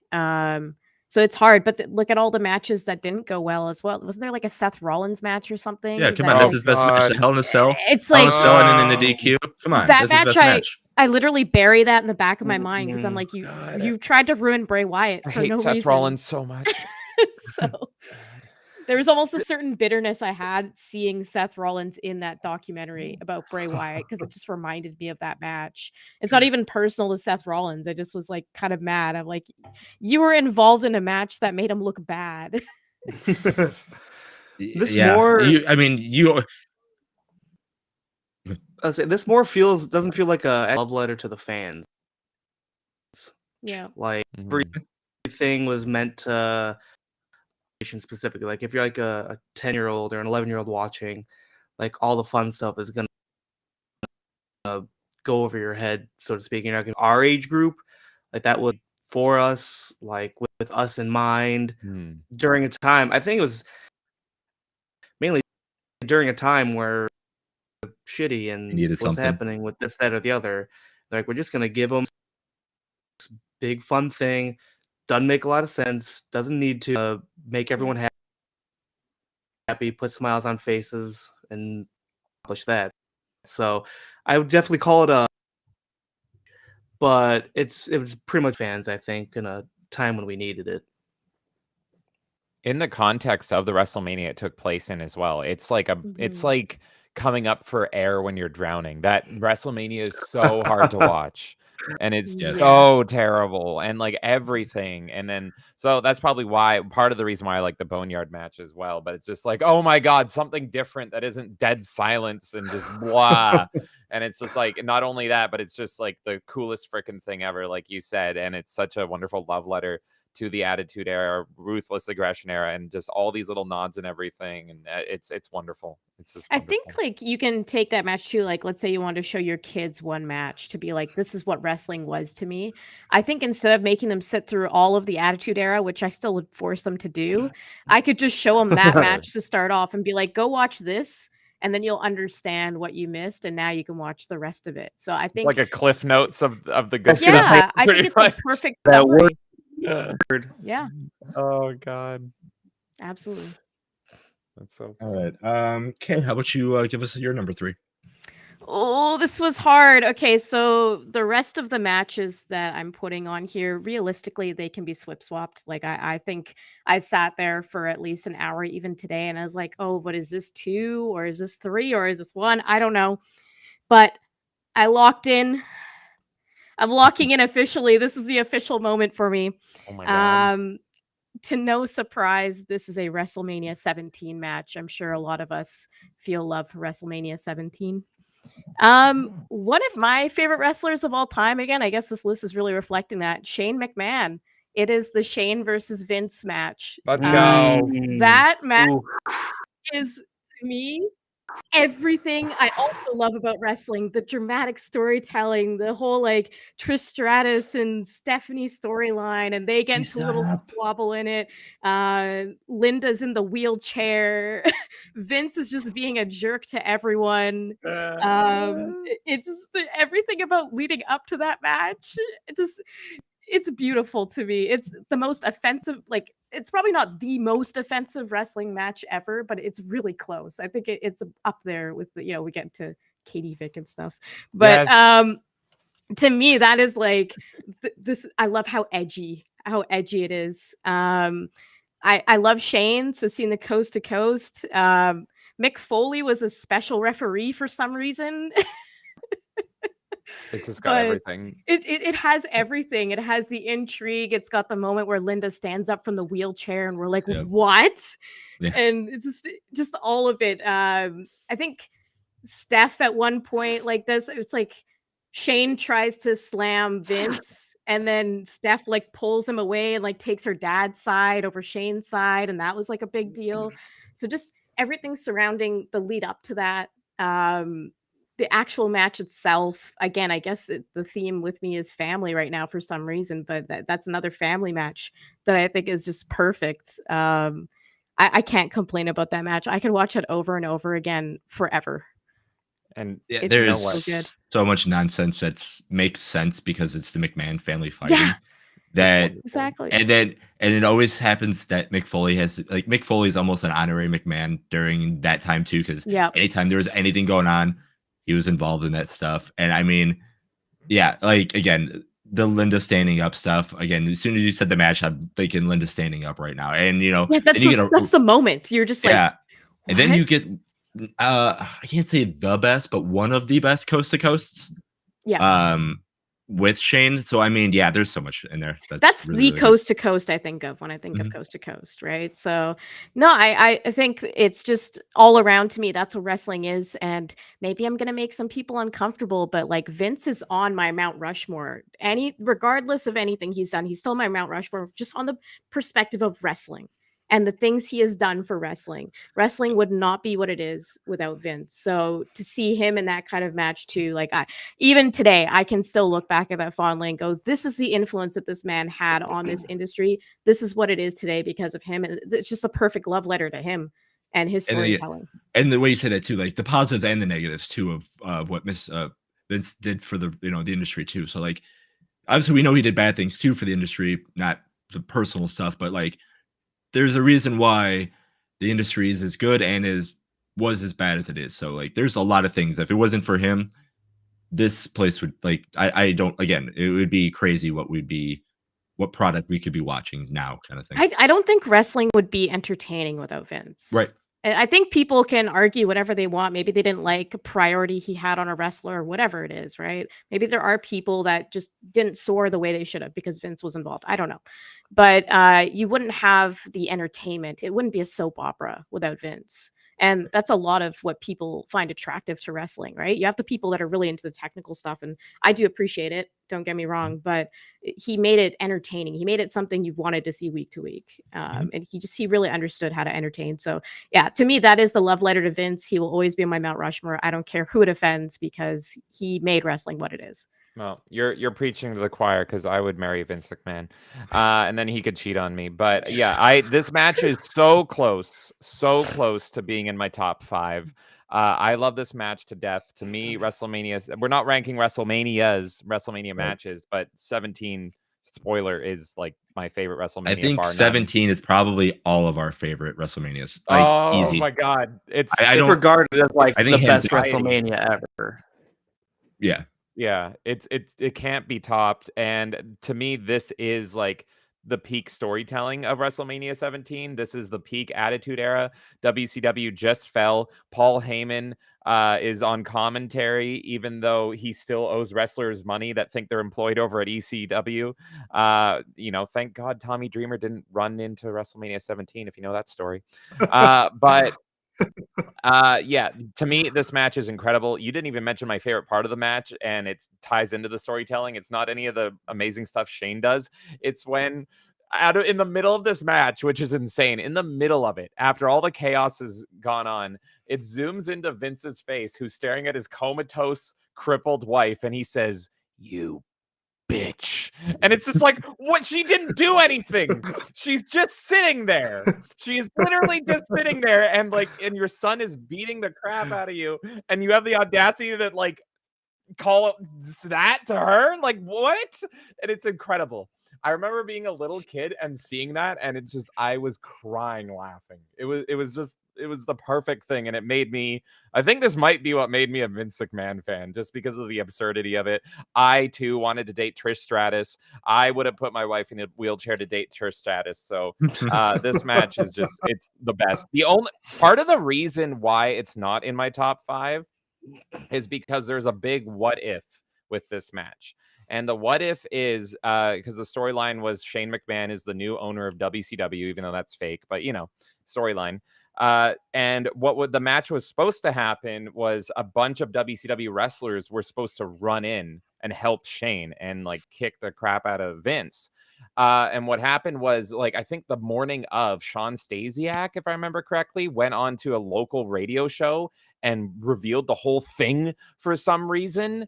And he was just like, yeah, we're going to run in and we're going to back Shane up. It's going to be cool. Vince lost it and said, no, you're going to the nosebleeds. And this is one of the parts that really irks me about 17, because 17 is my favorite, but it's not a masterpiece. It's not like everything is perfect in 17.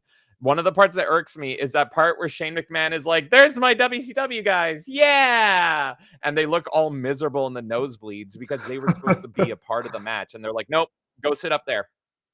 No, screw you. So that's probably the only reason this isn't in my top 5, is that like there's some universe where the match is maybe even better. And even if that's imaginable. No, I like what you said about favorite Vince moments. I think it's between that and like his feud with Stone Cold, really, that made me love Vince. Yeah, that's the peak. Right? It's Yeah. it's those two things. So yeah, but Mhm. 17 is the one I think about in that match. And I think Shane also had a lot more potential than what happened. I think he did great in that match, and that was a good way to showcase him. I very much 100% agree with everything being said. Yeah, literally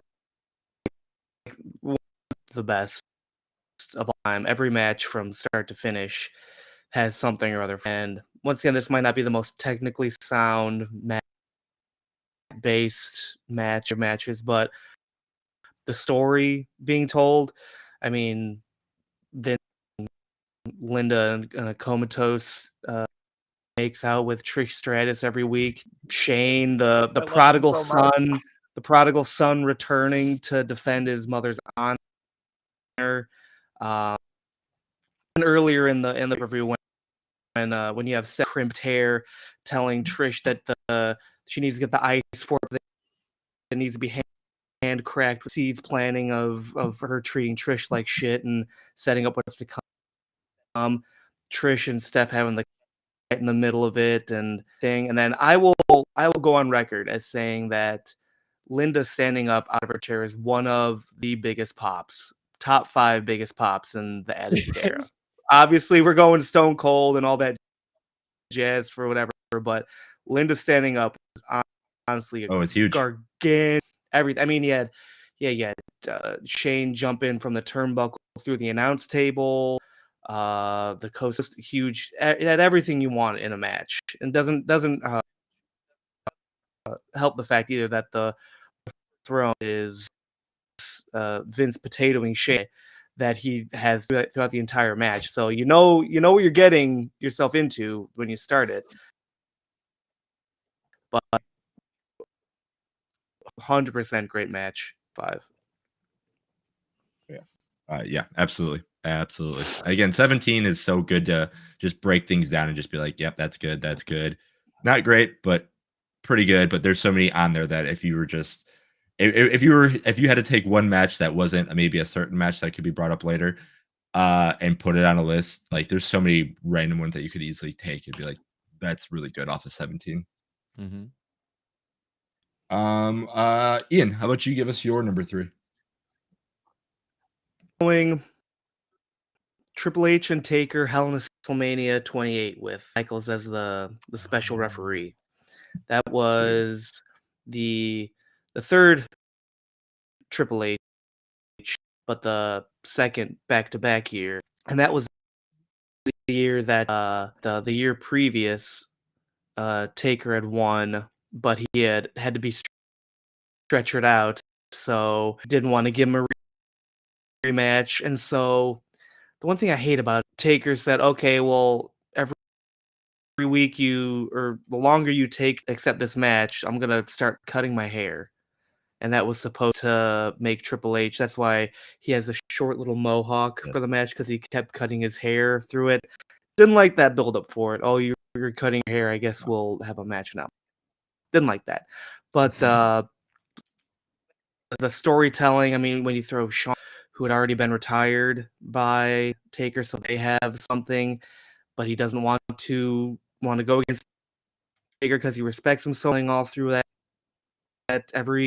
the 3 have Taker against Triple H, and then when Shawn won't count for Triple H. You have Triple H against Shawn, and then you have Shawn against Taker. So they all three go back and forth, and it has what will go down and say is probably the one time when everyone thought that the streak was going to be over, when Shawn Michaels gives him the super pedigree. It's over 1, 2, kick out, and probably the biggest surprise false that I can remember seeing it.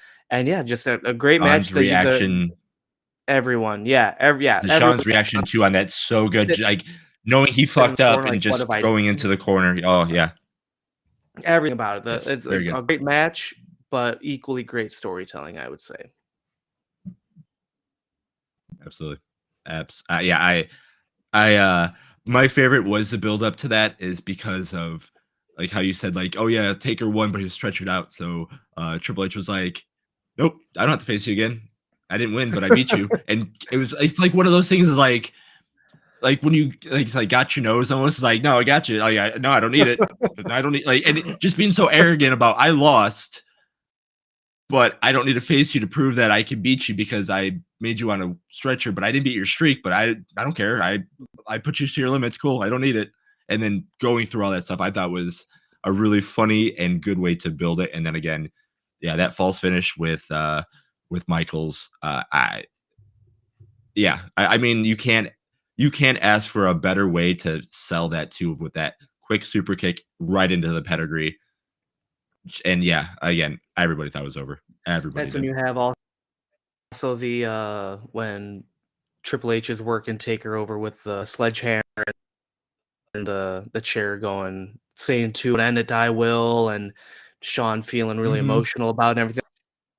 And I said the storytelling is top notch, and that it turns what would have been a really good match into a top match for me. I agree.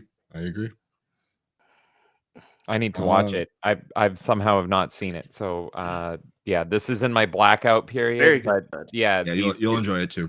These are two of my favorites of all time. So I need to watch it for sure. Yeah, you will That's definitely enjoy it. Like how much more can you get?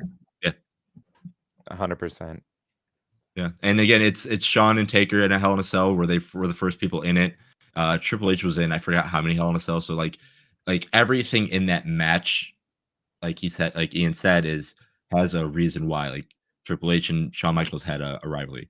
Triple H and Undertaker had a rivalry. You know, everybody had a rival.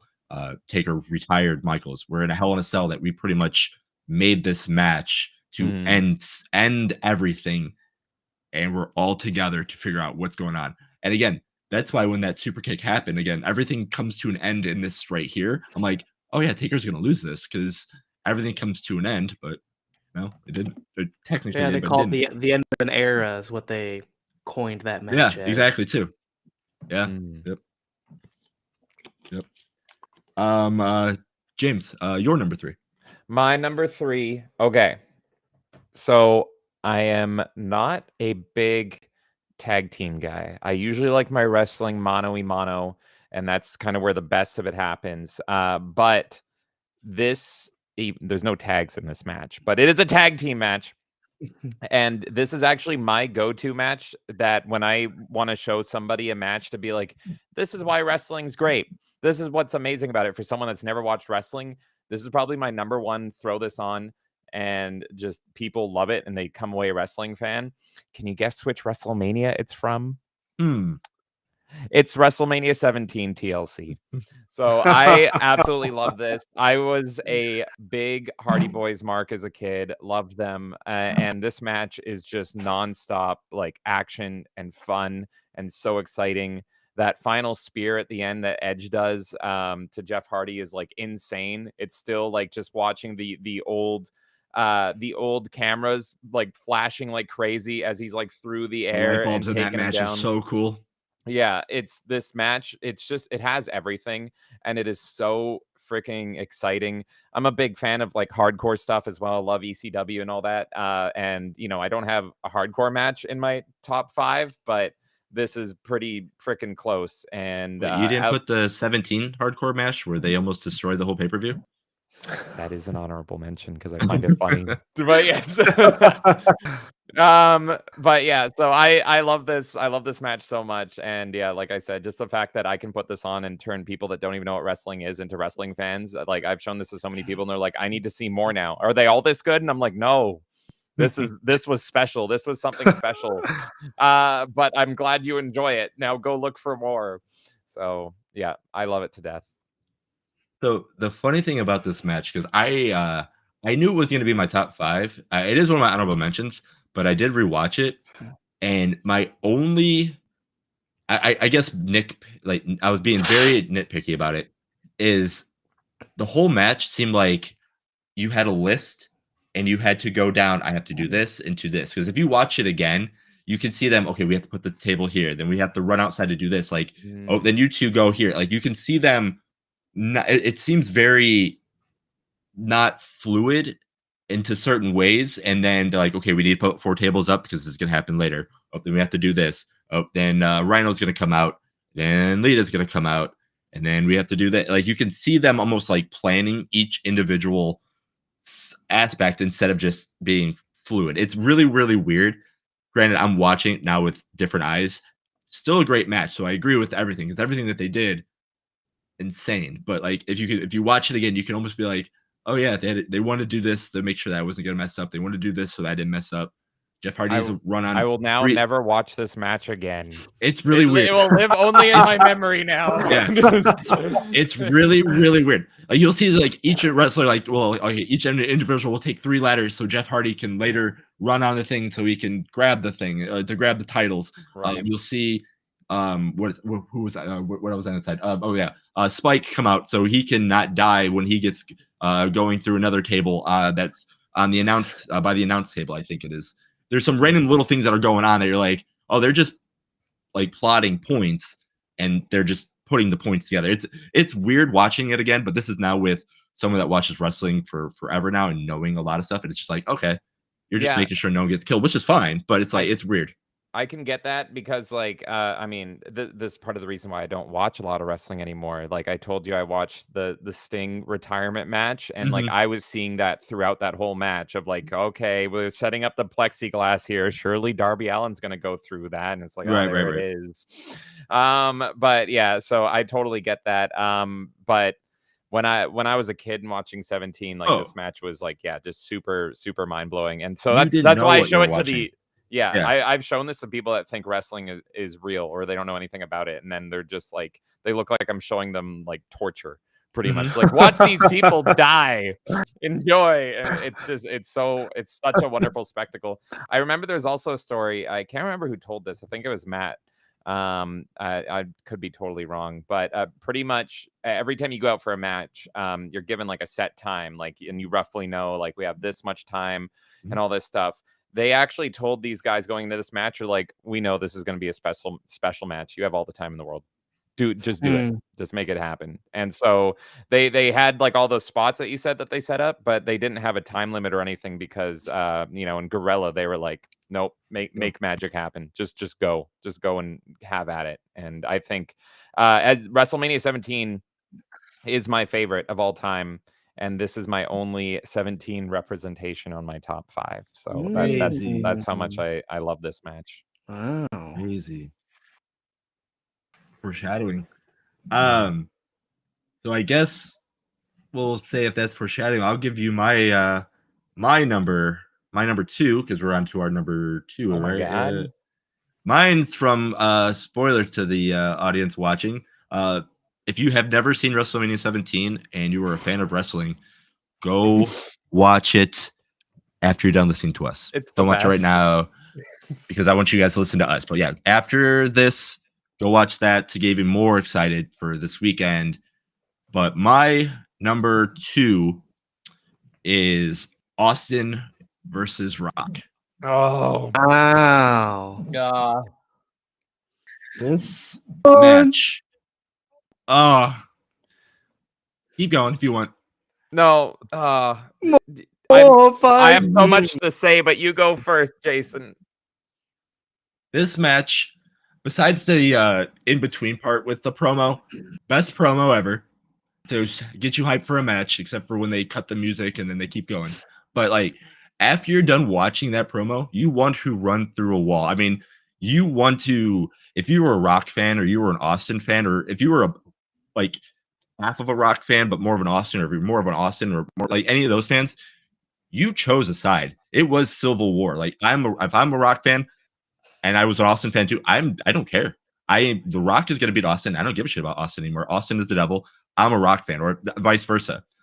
The great thing about this match too, rewatching it, is there are so many little things before the match starts that they are trying to tell you something's going to happen. Them saying like, "Oh, this match just got turned into a no DQ for some reason." Oh, I wonder why did that happen? You know, little things like that. The one thing that I don't like, and I'm gonna get hate for this one, I wish that Austin's Disturbed theme song didn't have them singing. I love the theme. I hate when the Disturbed starts singing the song. But Austin's Disturbed theme is good. Without the singing, it's I know. It's great. Again, the flash bulbs when everybody comes out, we thought it was crazy during TLC 2. It is insanity of just going back in time, seeing like all these cameras just going off by all these people just walking to the ring, just trying to get the shot of them walking to the ring. And it gets even crazier during the match. The match, usually, you know, you see them stand, you do stuff. This thing is like 100 miles an hour right away. Like, just like how the promo was setting things up. I mean, they're going at it quick. I mean, there is just, you know, they're doing, you know, fast shoulder tackles. They are just moving so quick during the whole entire that whole entire match. But like, they're trying to keep this match at 100 miles per hour as long as they can sustain it, because they know something's happening and they know what they're gonna do. Let's see, there was some random little things. One of my favorite things now knowing too is when when they're gonna blade, you can literally see Earl Hebner give the blade to I believe it was Austin first, because in his pocket is literally unfolded the whole time. He drops it too. Yeah, you see him pick it up too. There's so many random little things. And again, and you see the ring bell hit him. It's like, yeah, the ring bell definitely didn't do that. And also when a ring bell hits somebody, just because of N64 days, I always miss that the sound doesn't happen. I love the sound from the N64. Yeah, I love the N64 sound of the ring bell. And you don't get it, you're like, but still it's really cool. It's a ring bell. Let's see what else. Again, Austin bleeding during the sharpshooter, going callbacks from, you know, WrestleMania 13. There's so many just that there. The one thing that I thought was weird, because they said that there's no DQ in the match. How come there are rope breaks? Oh, yeah. There's so many times where they had to break the rope, and I'm like, there's no rope breaks. Just keep it on them. And I'm like, okay, that's fine.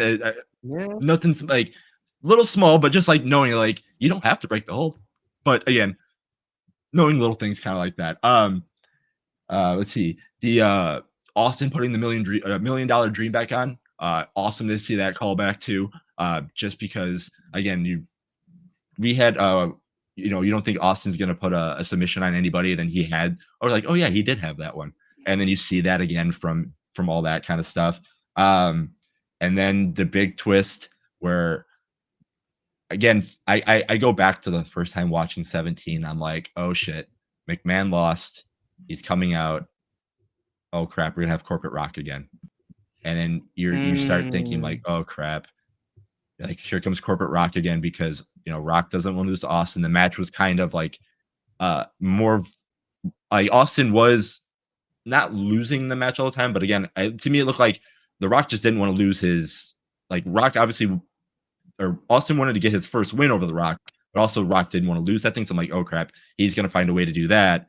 And then again, when we see the whole McMahon give Austin the chair, you're like, what the fuck is happening?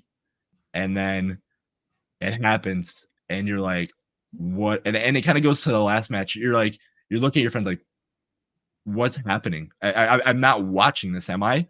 And it's to some people it's a bad thing, but I'm like, this is, are we watching Mr. McMahon help Austin cheat because he can't beat The Rock and he knows it now. And that's the reason why we got the no DQ match. And that's why we got all these little things. And then as the match is progressing too, and The Rock keeps doing stuff better, you can see Austin getting more and more frustrated to the point where Austin's a full-blown heel during that match. And again, that's what caused a lot of the, like, during some of the moves that he starts doing. And then again, the handshake at the end, and it's over, and you're like, what the hell? And then you're like, I have to watch that tomorrow, because was this just, hey, I got the title, I beat The Rock, and now you're like, cool. Vince or Austin's gonna flip Vince off, give him a stunner, DTA, ha ha ha. No, that didn't happen, and it kept going on. So, but yeah. This is so tough for me, because the promo work and the leading up to this match is like the peak of wrestling, period, to me. The My Way, Limp Bizkit, I actually said this to Craig. I was like, society peaked. America peaked with Stone Cold Rock and My Way. That was the peak of America right there. Not even wrestling, just America, period. And so like that's why this match isn't in my top 5. It's like the match is great, but it's like it's actually the pre-promo work, which is like my favorite part of this. It's not so much the match itself. And then if I have one complaint about WrestleMania 17, it's the very end. I hate the ending. I love, if I don't remember how long WrestleMania 17 is, but if it's 3 hours, I love 2 hours and 55 minutes of it. I absolutely hate that ending. The non-corporate, not authoritarian guy shaking hands with the devil and all that stuff. And I was just like devastated. It makes no sense. I'm definitely Team Cornette, because apparently Cornette was in Gorilla and he just took off his headset and he's like, all right, there goes our meal ticket, everybody. And he just walked out because he was so pissed, because he was just like, that's our money gone. Like you realize how much money Austin generated and now you just screwed the pooch. So yeah, I'm fine with Austin being a heel. And I even kind of liked him with Ted DiBiase back in the day, like you mentioned. Oh, it was great. I love Ted DiBiase. But it was just like that's the one scenario that you can't cross, which is why it was probably so tempting, and I can kind of respect that. But it's like, it's weird. It's a weird, if 17 is like the peak of the Attitude Era, it does feel like the ending of it is the end of the Attitude Era at the same time. Because it's just like, oh, well, goodbye. Curtains closed. Good night, everybody. Wrestling's over. You can kind of stop watching there. So it's so strange. It's so bittersweet and such a weird, almost subversive ending. But yeah, the match, the only reason it's not in my top 5 is like I said, the match is great, but it's all about that promo work. It's all about everything leading up to it. Is just like peak America. Return to that America. And the funny thing is, like, how you're describing why you dislike it. That's the reason why I like it, is because Austin couldn't beat The Rock. So what's the only way Austin can do it? He signed a deal with the devil. Exactly. Yeah. Like JR, pissed on The Rock. Like, exactly. Yeah. Like that's the best way to do. Is like, I can't beat him. I want this title. I want this. And you can see the crazed look in his face. And again, it goes back to the promo work too. Again, part of the promo work I don't like, with the whole Deborah stuff being part of, managing The Rock and all that kind of stuff. But like, oh yeah, I forgot about that. Yeah, everybody tries to. But it goes into that if thing. You take Deborah out, boom, she non-factor. Boom, she non-factor. That's true too. That's all that's going to know. But it just shows like how crazy now Austin's becoming and how obsessed he's becoming. It's kind of like, again, I'm not a Lord of the Rings fan, but kind of like this title is the ring to Austin right now, and he'll do whatever it can take, even if it is, ruin the Attitude Era, ruin everything that he built up. I'm gonna ruin wrestling to take. No, I love that analogy. I actually love that analogy, Jason, because like I'm also a big Lord of the Rings fan, but I always flip flop on whether or not I appreciate that match for its ending. And I'm like, I can see the psychology of the writing, and it kind of makes sense, but then it also just pisses me off to no end. Right. And that's the best part about it. It both like simultaneously deflates the match for me, and also goes like, whoa, that's you've subverted everything. Like that's kind of cool. So I struggle with that match. But I don't have the like I purely hate it kind of mentality. I have days where I think about that match and I'm like, yeah, that was cool. And then sometimes I'm like, no, screw you. Why would you do that?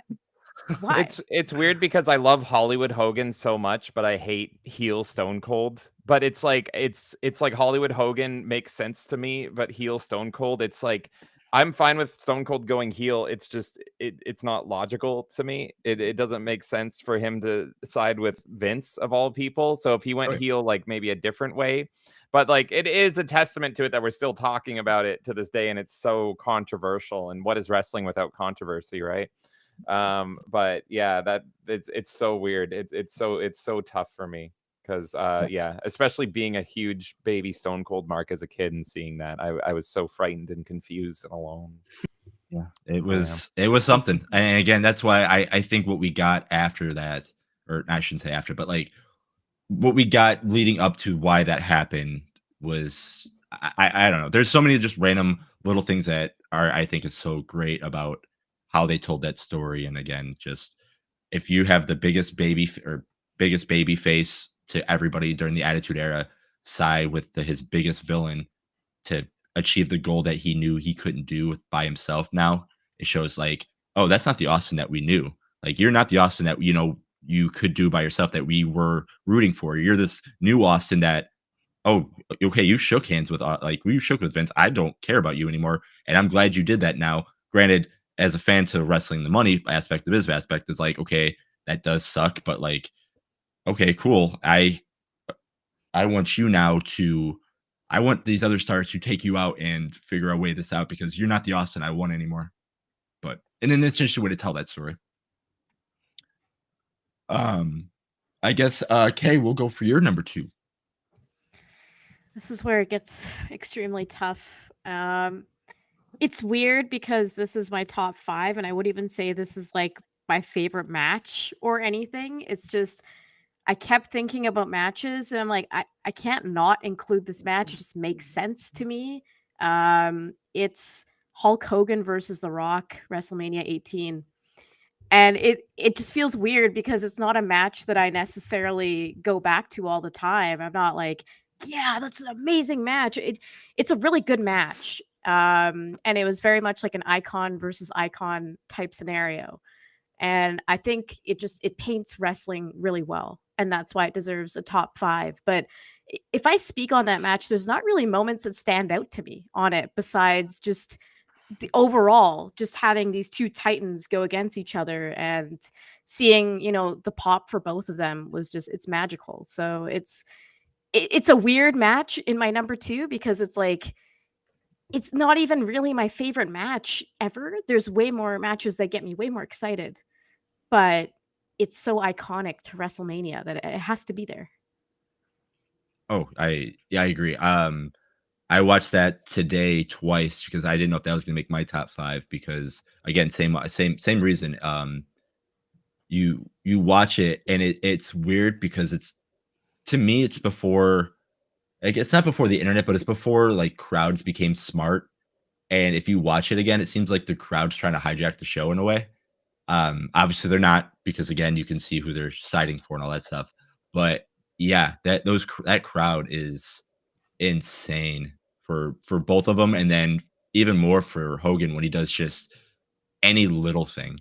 Um, Especially for when the match is pretty much all rest holds and they're just ballistic. Yeah. They're just going nuts for two I think Hogan does to just bring it to him 3 times, draws a line, like in the first 5 minutes, so many times they're like, okay, we're not even doing anything.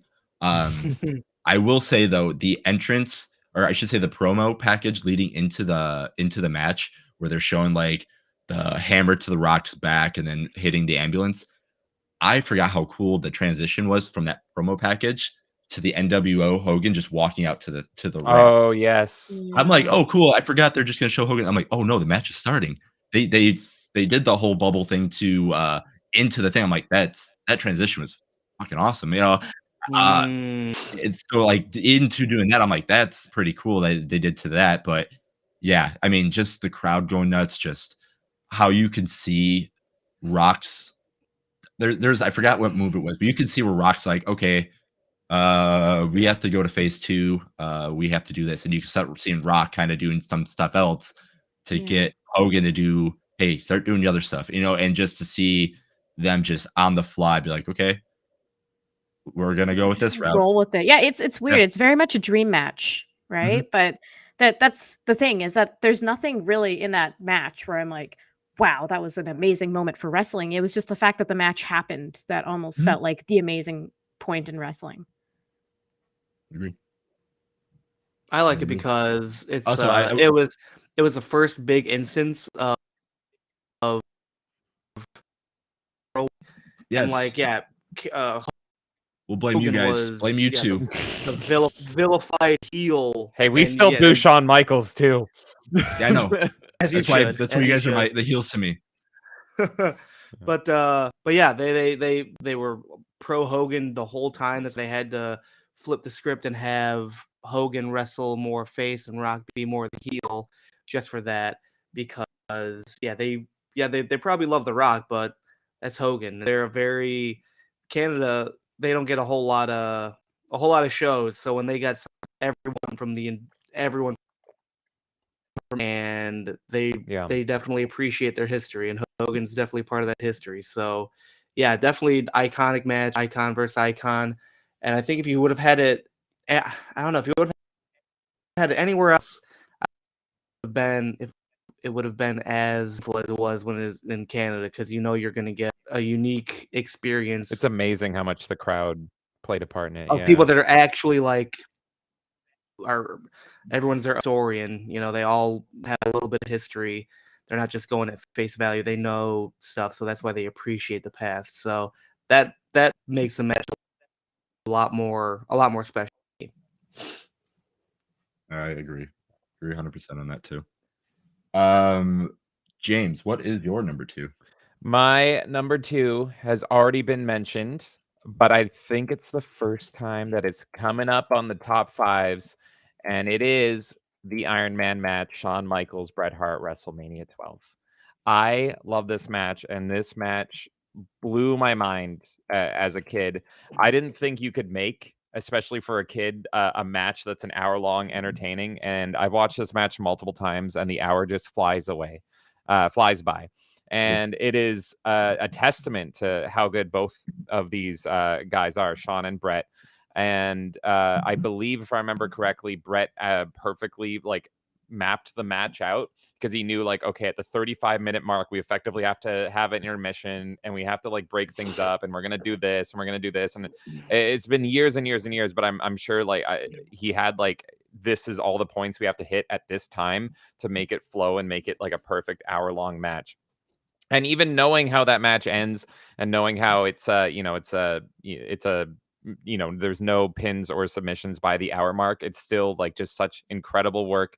And it's a huge testament to them, because they freaking hate each other backstage, and they're still able to pull off this amazing match. This match was super hard not to make my number 1, just because on a technical side and on a spectacle side, it's incredible. Vince McMahon on commentary is incredible. The iconic "the boyhood dream has come true" is in this. Shawn coming down from the nosebleeds, just riding in it. This match just has everything to me, and it's everything that WrestleMania is, and it's the perfect just almost passing over the torch, everything that happens, because Shawn isn't super attitude-y here, but you have yes, he is. Watch it again. It is bad.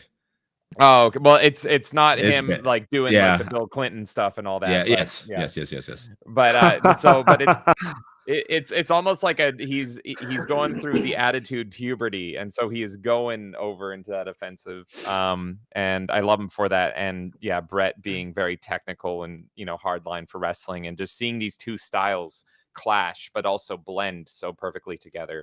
I think it's just perfect. It's a perfect match, in my opinion. See, I agree with you too.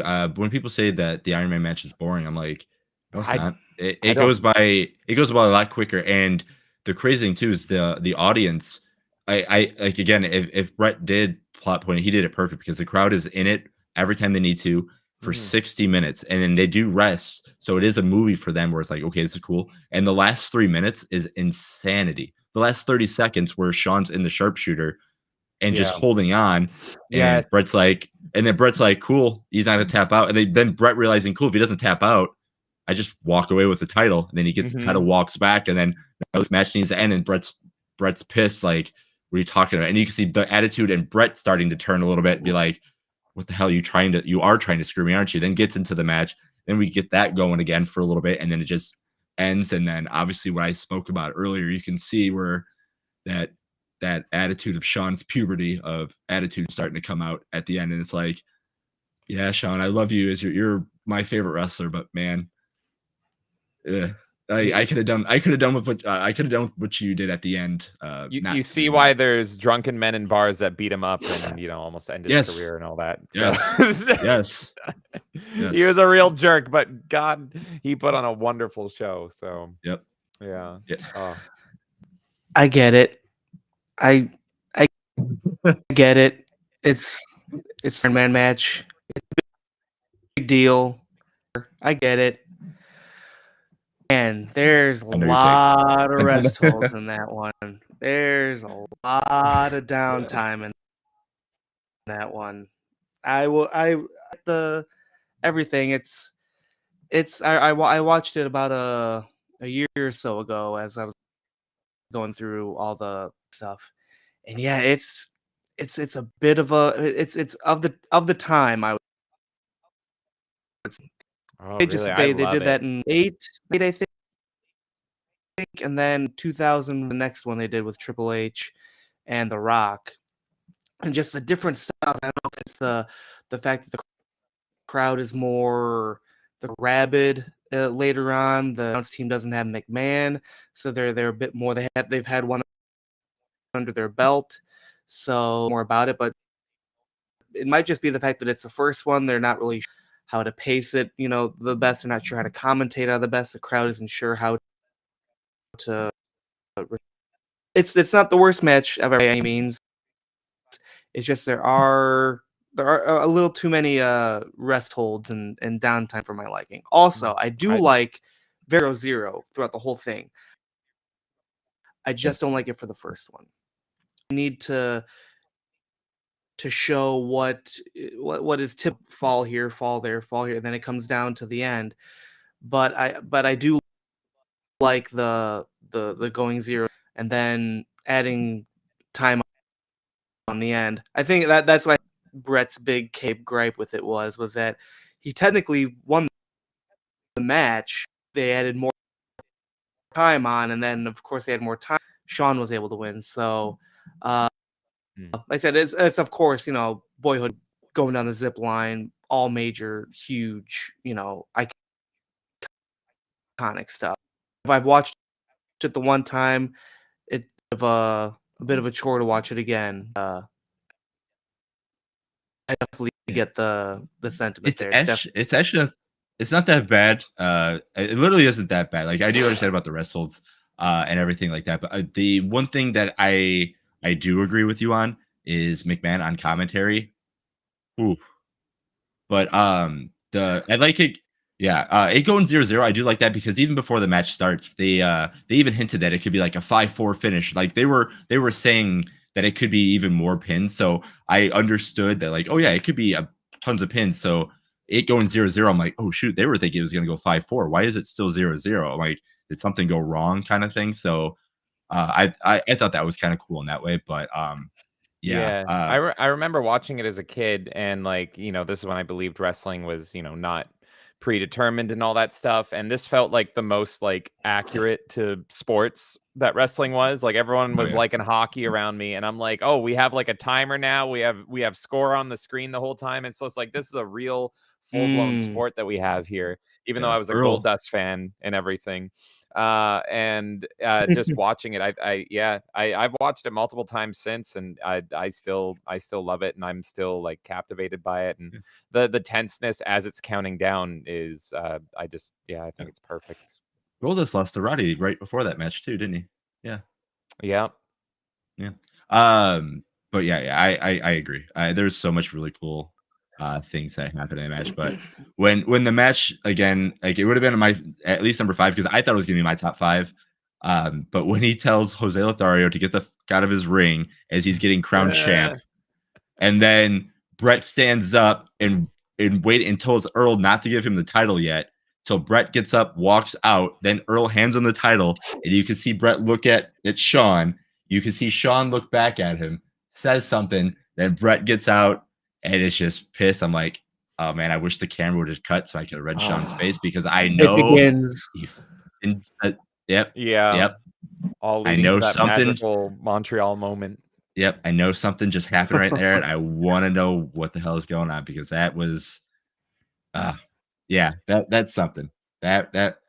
I again, but I still love the 60-minute match. I absolutely love that match. Ian, what is your number 2? So, like you had previously been brought up, it is Taker Punk 9. Yeah, everything about that. I think Taker works best when there's a size difference, when he's with the taller type of wrestler. Not necessarily, like a Rey Mysterio, but someone who's not on his can kind of toss around a little bit. The match itself, I said, it's a great match, tells a great the lead up to it. And them feuding and the happenstance, the serendipity of Bear unfortunately passing, and then the Monday Night Raw after that happened. I think he passed on like over the weekend, something like that. And then that Monday, they have the big tribute to him, and Taker's in the ring when he has a hand up. Punk's music hits, and it's oh my god, they're really going for it. Punk comes out. I just wanted to come out and express I'm sorry for your loss. Everything after that just it's so I want to say tasteless, but a little it's super tasteless, but so in a great way. But the fact best that they tasteless thing ever. If they wouldn't have had some sort of approval from them, so it's not as it could be. But no, everything about that, the lead up, the match itself, all the spots you were talking about, and he sits up and they're sitting at him. I don't. It's tough because I don't think in my heart of hearts I thought that Punk was going to be the one to end the streak after everything. Didn't seem like his most adversary, but just knowing that I was a big Punk guy as well, knowing that he's going to have this big marquee match and going to get to show off with one of the best, for me to consider on my favorite match. Everything, a match can be a 5-star classic, but of a great build or a great story behind it, it kind of lessens it for me. Does rewatchability, but having something like that to go along with it definitely.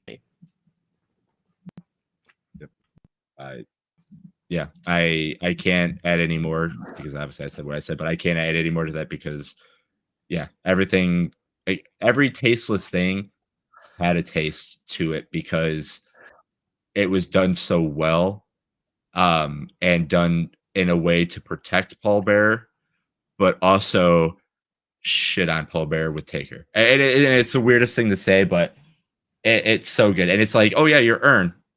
Yeah, doesn't mean shit to me. Like even it says that thing. They're playing catch with the urn, back and forth. They're in one of the Raws or whatever like that. This thing doesn't mean anything. And again, that's why I think that urn being more prominent in the match. I'm like, well, that's actually Punk's taking more onto this urn that he should.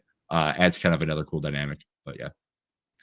Plus, that was the year that Punk held the belt 400, however many days he held it, and then only to find out that he's not going to be the main event of Mania. So he's a chip on his shoulder to kind of prove to everyone that I should have been in that match, and I'm going to shove it down your throat, pretty much. So, yeah. All adds to the mystique of it. It does. Absolutely. All right. Before we get to our number ones, does anybody? We know we've mentioned a lot of quick matches. Let's go to honorable mentions. I don't think there's anybody in chat right now. Yeah, no one in chat right now. Let's go to honorable mentions. Is there anything? I guess we'll see with you, Ian. That hasn't been mentioned yet, or that something that you can think of like, hey, this is a match that's not on my top 5. Just barely missed it, or just something like, hey, if you watch a WrestleMania match, just watch this one. Like, it could be bad, could be good, just anything for those fans out there to watch. Hey, like, watch this Mania match. If you want an actual match that has actual actual spots, Bret Hart and Roddy Piper for the Intercontinental belt is one of my favorites, as far as, once again, storytelling, great in-ring workers, both can hold their own on in-ring work, as far as spots and moves and whatnot. I go for that one. If you want something more akin to like the Royal, where you're not necessarily working on moves and actual spots, Sami Zayn and Johnny Knoxville and their Yeah, that was a weird match. Yeah, whatever you want to call that. That's, as far as if you're looking for fun, that is a very, very fun match. When I first watched it, I kind of a little cringe for everything that happened, but the fact that the crowd was in on it, the crowd loved it. You got all the Jackass guys in there. The only thing that kind of was iffy was that giant mousetrap did how they wanted to, but they quickly fixed that. Everything else went flawlessly. It was a shit show, the best kind of shit show. Funny, entertaining. it was Jackass. It was if you put Jackass in a wrestling ring. And Sami Zayn was a good dance partner, I would say, for that. Someone who's willing to take all that. Those are my big two. James. So this is top 5. But that's really hard for me. So I actually made it top 23. So I'm going to read super quick right now my top 23. Ready? Hulk Hogan and Mr. T versus Paul Orndorff and Roddy Piper, because it was the first main event, WrestleMania 1. Hardcore match, WrestleMania 17. I love hardcore matches. Gimmick Battle Royale, we already talked about it. It's great. Undertaker versus Big Boss Man, WrestleMania 15. Hanging people is funny. Roddy Piper versus Goldust. That match is like a prequel to hardcore stuff. It's so great. I love Roddy Piper and Goldust, and they do a great hardcore match. Stone Cold versus The Rock, WrestleMania 15. That's my childhood Stone Cold Rock match. Chris Jericho, Triple H. That's my time I marked out the hardest for Triple H, WrestleMania 18. Bray Wyatt, John Cena, we already talked about. Undertaker, AJ Styles, we already talked about. Triple H, Undertaker, WrestleMania 17, coming out to Limp Bizkit's Rolling. It goes so hard. Undertaker versus Kane, WrestleMania 20.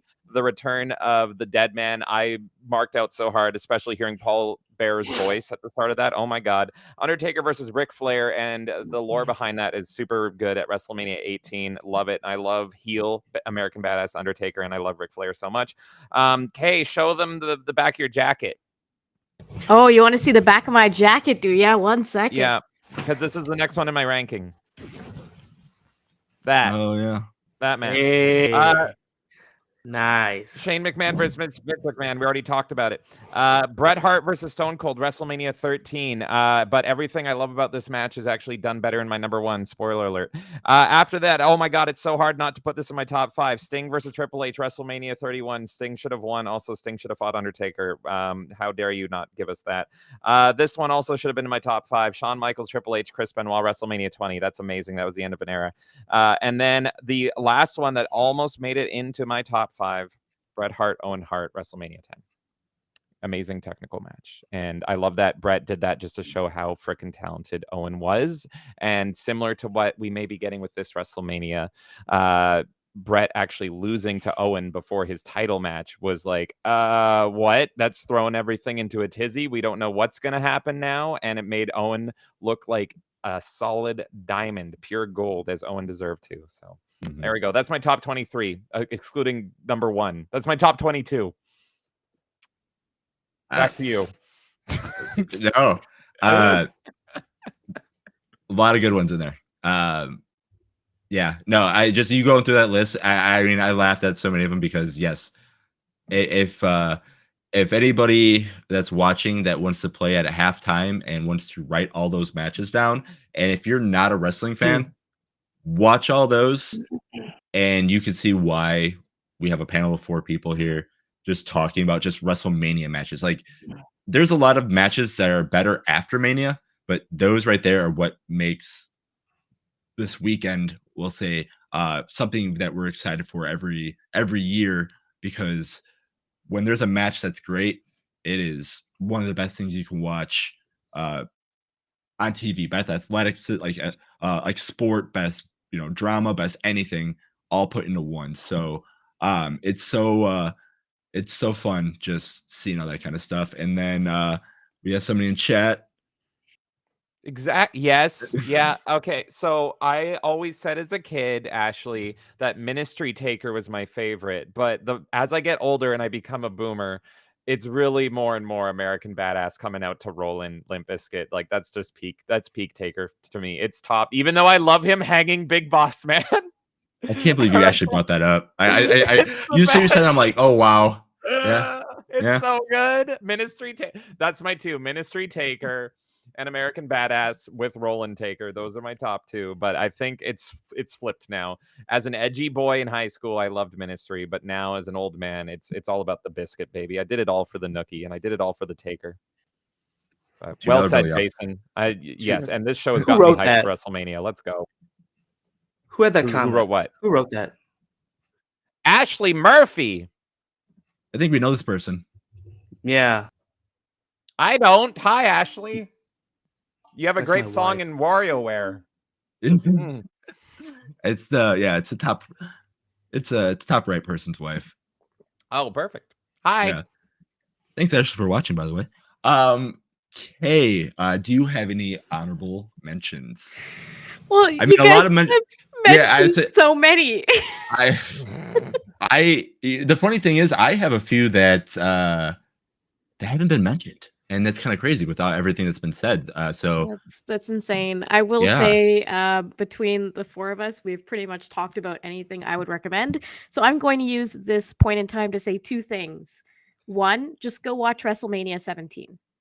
Just go watch WrestleMania 17. Not right now, though. Not right now. That is my honorable mention. Like after the show.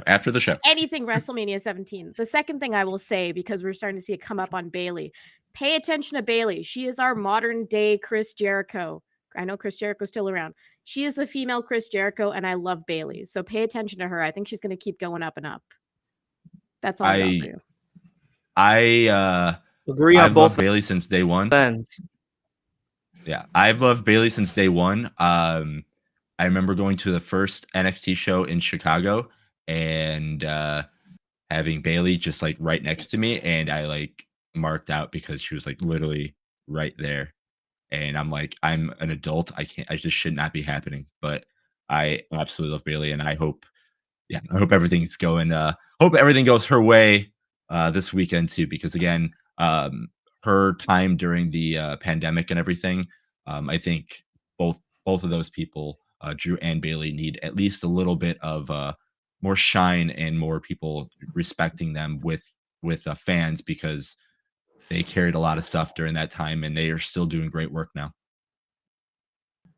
Yeah, I mean, that's all I got for you. I like, honestly, there's so many fantastic matches mentioned there. I disagree with Jason so heavily on the Boneyard match. I think that's just worth. You have to watch it. It's so good. I did, and I didn't like it. I hate that this show now finally put a wedge between us. Like, we would agree on everything on every shows that I would be on you, and then we do top 5, and next it's like, oh shoot, we don't agree anymore. Like, and now we're just like the biggest adversaries.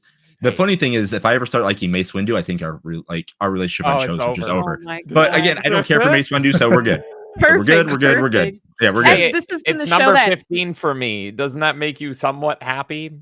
The Boneyard match is 15 of 23. Yeah, it's in there. At least I disagree with Jason, but it's so funny because usually it's Nerdy Neo and I that disagree, but in the top 5s, we get along pretty well. Yeah. It's very bizarre. And then Jason and I agree on everything else. And then in the top 5s, we're just at each other's throats. So I don't know what's going on.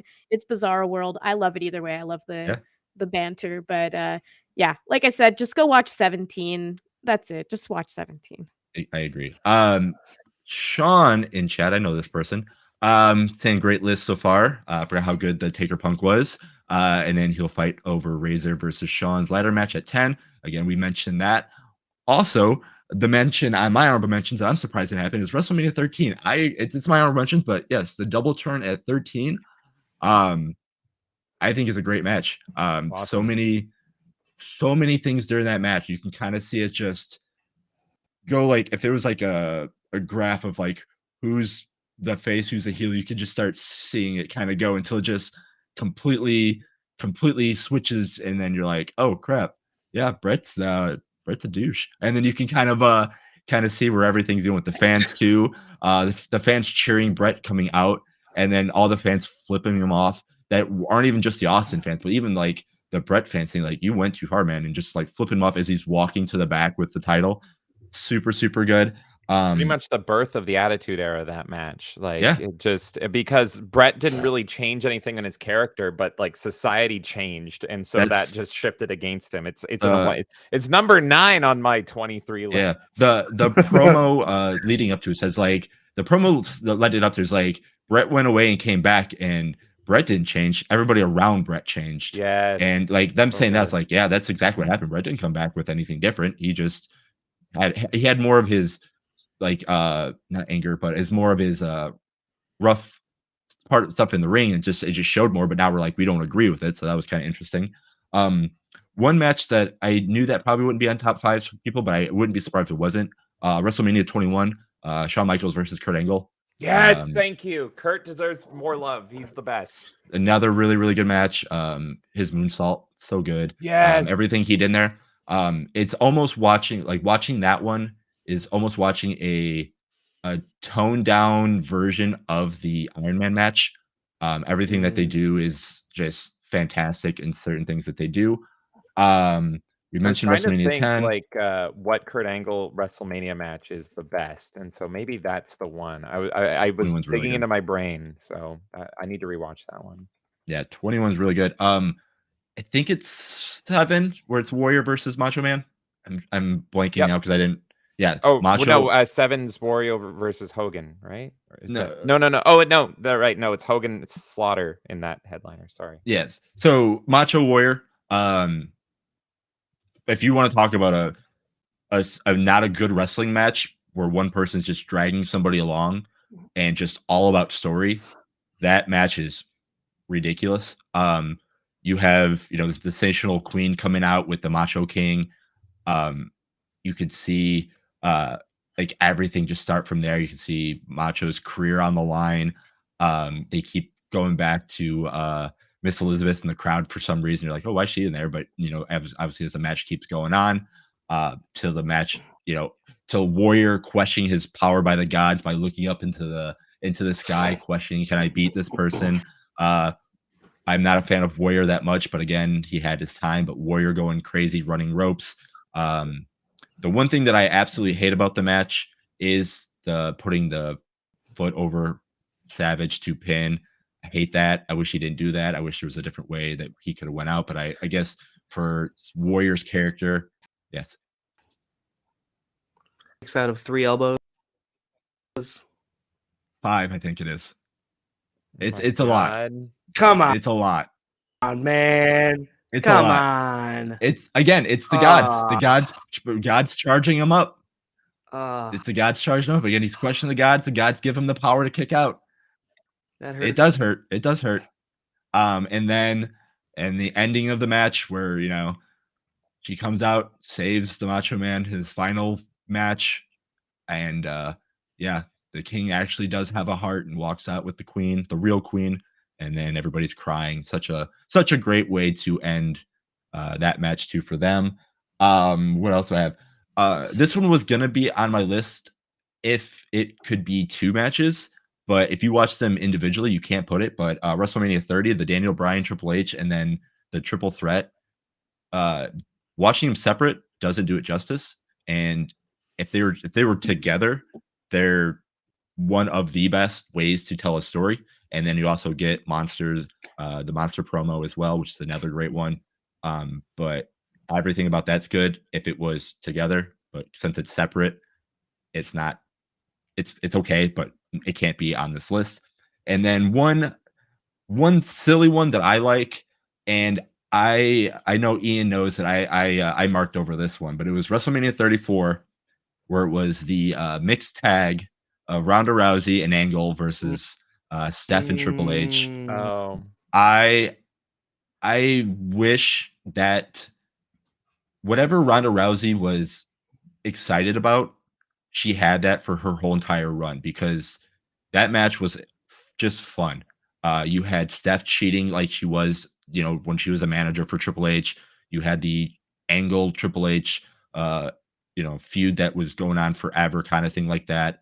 Then you get Ronda Rousey in there just doing stuff, actually wrestling well with Steph in a way. And then you get Triple H in, and then next it's Triple H versus Ronda Rousey, and she's not backing down.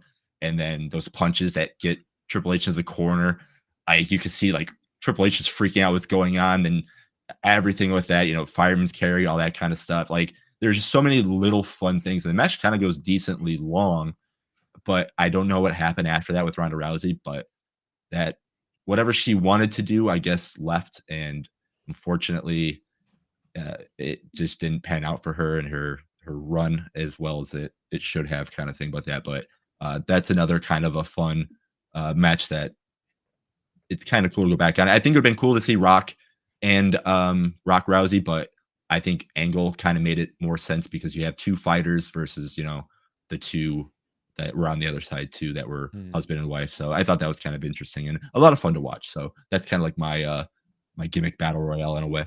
So I love Triple H's and Stephanie's entrance in that. Like, Triple H just has, I know he Strikes. runs the company, but like he has so many great WrestleMania entrances. It's stupid. But yeah, I love that one on the motorbike with Stephanie riding in the back behind him. It's an awesome shot. I'll never fully love Stephanie though. Justice for China, just saying. Oh my god. Yeah, Kay, matter how what- did you? There's a match where your go. two favorite wrestlers, Scotty 2 Hottie and China, team up, and you I didn't. know. And spoiler, it's not your number one. But like, I how? know, It's your but- two favorite wrestlers. You know why? Because you mentioned it to me and I was like, oh yeah, that happened. And my brain was like, I didn't think of it, so therefore it's not in my top 5. Like That's That's but yeah, smart I reasoning. love Too Cool. Yeah, I love Too Cool and I love China, and yeah, that it should have maybe been in my top 5 if I thought about it, but I didn't, so I don't think it was important enough to me. Even though I loved it, it's just not important enough for the top 5. Right. And then before we get to our number ones, we're going to chat one more time. And Sean say number mentions absolutely Triple H and Steph versus Rousey. Someone turned me onto a certain match and it was fantastic. I think I know someone who mentioned that to him to rewatch before this episode. So I'm not going to say who that person was because that person may be talking right now. Anyway, so we are going to get into our number one. And does anybody want to lead us off? Who do you think, or who out of all of us think they have the best number one to bring to the table? I think I have the worst Best? one. Do you want me to What? go first? How do you think you have the worst one? It's your number Oof. one. It I think I doesn't make have sense. because it's just like it's a weird number one and I love it, but it's just so me. It's not necessarily like everyone's number one, and it has been mentioned already. So I feel like Mine's already been mentioned as well. yeah, I feel like because mine's already been mentioned too, I'll take the spot of it. It's not the worst one to me, but it's probably I would assume the weakest compared to what you guys are gonna say. So should I do it? Yeah, go for it. Now Yeah, All right. same. Devon, bring the tables. It's TLC 17. Let's go. Let's Yeah. go. I mean, everything's been said about it, but like to me, the peak of wrestling in America and everything is that early 2000s Hardy Boys. I love them. That's the style of wrestling I enjoy the most. The Edge Christian, Hardy Boys, Dudley Boys. It just doesn't get better than that for me. I think there's probably way more iconic matches that people would put in a top 5. I think it's a great match. Like you said, Jason, you can definitely feel the spots in that. 100% you can feel the spots. I remember at the time being like, okay, now they're going to go set this up. And I think it's a testament to how much they wanted to fit in and how much they were capable of doing. Now, obviously, like now that we've watched a lot of wrestling, all of us will go back and look at them and be like, okay, yeah, we know this is happening. The best comparison I can make is James and I have conversations about Joss Whedon and like how his quips became such a popular thing in media. And now anytime we see them, we kind of roll our eyes. But when I watch Buffy, I still love that writing. And so, yeah, you get to a point with wrestling where you're like, okay, I know where this spot is happening. I know what this is going on. But it's a testament to them and how amazing they were at the time. Everything that they pulled off with that match. So it by far for me is my top. It's my number one. Um, I could watch that on loop forever. If you were like to me, you have to watch one wrestling match for the rest of your life, turn on TLC 17. I'm good. Any of the like matches that those three went up against, like those three groups, I could watch it over and over again. Yeah, because Yeah. you were debating which of the because they've done this 3 times effectively. Yeah, I was not like, do I go with officially. Oh, 2000 or do I go with 17? That was my whole thought process, Yeah. but I settled on 17. 'Cause that I had to look it up because we were talking about it, and I knew mine was 17. I knew that. But you were contemplating if you wanted 16, but then 16 wasn't technically a TLC match. It was Yeah. just Yeah. they were just there, so of course it involved all of it. It was just supposed to be a ladder match. And then it was SummerSlam was like the first one The officially. thing And then What's this interesting was is the SummerSlam one is the one I actually think of when I think of that matchup Oh before yeah, that's the best anything, one. right? I think And the first one's the best one. yeah, that's the one I always refer back to. And my brain was like, oh crap, I can't even use this one because it doesn't count. That Mhm. sucks. So I like all 3 times, but ultimately I think I was like nostalgic for the WrestleMania 2001. And SummerSlam is the best one. If I'm being objective, it is the best one out of all of them. But yeah, 17, it has its moments too. And I wish I could see those guys all match up again and again forever, but I know it's don't not give possible. Tony Khan any ideas. He'll do it. No, Yeah. but it's not going to be the same now. I mean, I don't know if you heard that, like Matt Hardy did an interview recently, and he's saying that he wants to do some final runs with his brother and stuff too now. So I know it's not going to be the same as what I watched in the early 2000s, but I love the Hardy Boys so much. I think they brought a special energy to wrestling that you don't see from anyone else. Somewhere out there, Tony Khan is listening to this, and he Oh, has no. he has a phone, a pen and a paper, and a mountain of cocaine, and he is booking it as we speak with Does all he the money have in the all world. of them at this point? He has. Yeah, He I guess doesn't. Doesn't have the He doesn't Dudleys. have the have- Dudleys. Yeah, but they're not But- doing anything. Yeah, they're not doing anything, so he could easily grab I them. Yeah. thought they were somewhere, weren't they? Because like there was some. Where was Bubba? Bubba was some like. I know not- Bubba's doing a podcast every once in a while. Oh, okay. He was wrestling somewhere like a couple years ago. I don't remember where. Was it Ring of Honor? I don't remember. But anyway, Bubba pops up here, there, through a flaming table a couple weeks ago. So yeah. Yeah. So still moving yeah, around. Wherever there's a flaming table, that is the call for Bubba Ray to show up. Tony, please don't do it. I want to remember it in a good way. I don't want you bringing this match back, but I wish in a world where all men were immortal, I would watch that match over and over again and them just keep repeating it, but it's not going to happen. So that can be the story. It'll be similar to the Ultimate Warrior match. They just got to pray to the same gods as the Ultimate Warrior, and then they'll get their youth back. And then they can do TLC 3. Yeah, that's it. Done. Book it. Yeah, that's absolutely. Just because I am the host and I want to hear your guys's yours and Ian's and James's number one, I will give you mine. My number one is WrestleMania 25, the first one, Taker Shawn. That is my match that I can watch over and over and over and over again. I love, again, Shawn Michaels' favorite wrestler of all time. I noticed I was going through favorite wrestlers as I was thinking about doing a top 5, and it's just a little hard to do that way. But it's always funny that my 2 favorite wrestlers in CM Punk and Shawn Michaels are a complete dickbag, and they're my favorite wrestlers. It's just the weird, funniest thing ever to me. But again, these two, when they did this match, so great. The darkness and the light that they were contrasting between Undertaker and Shawn. Shawn coming from the heavens, so great. Taker, I wish Taker did what he did for number 2 and actually came up on the Cody Vader, but instead he just did the regular thing. The other thing too that I wish in the beginning is I wish that there was a better transition between the whole Shawn coming down and then stopping and then trying to figure out how we can get into his actual music and his actual music come down to the ring. So I wish there was a better way they could have done that. But again, being nitpicky, and again, little things. But after they got into the ring, geez, what is that? I put the light heel, Taker with the Montumbo, I call it, when he just threw Shawn to the side on the outside, and then we get the spot that literally it's hard for me to watch, so it's weird for me to want to watch this match all the time. But where Taker takes flight, and next you know it, there's a cameraman, and then next you know it, Taker's head is lawn darted into the mat, and you're like, oh shit, is Taker dead? No. Oh jeez.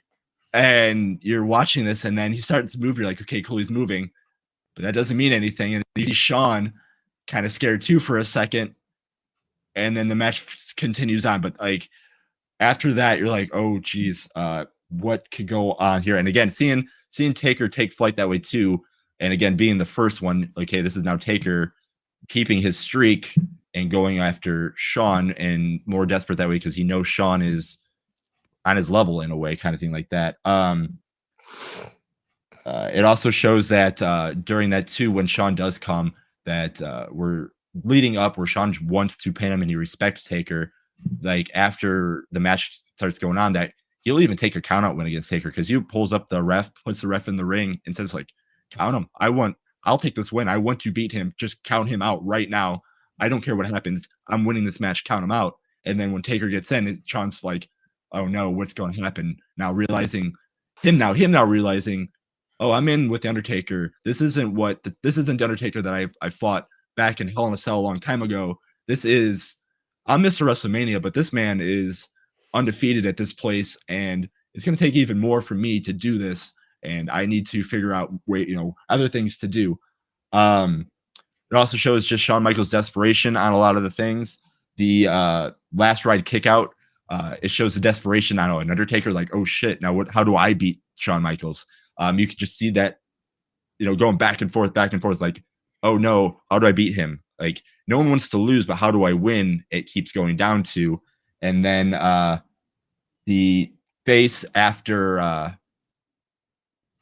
Taker makes after the tombstone, when we think it's over and he kicks out, and they're just, again, you can see, they zoom in on Taker's face.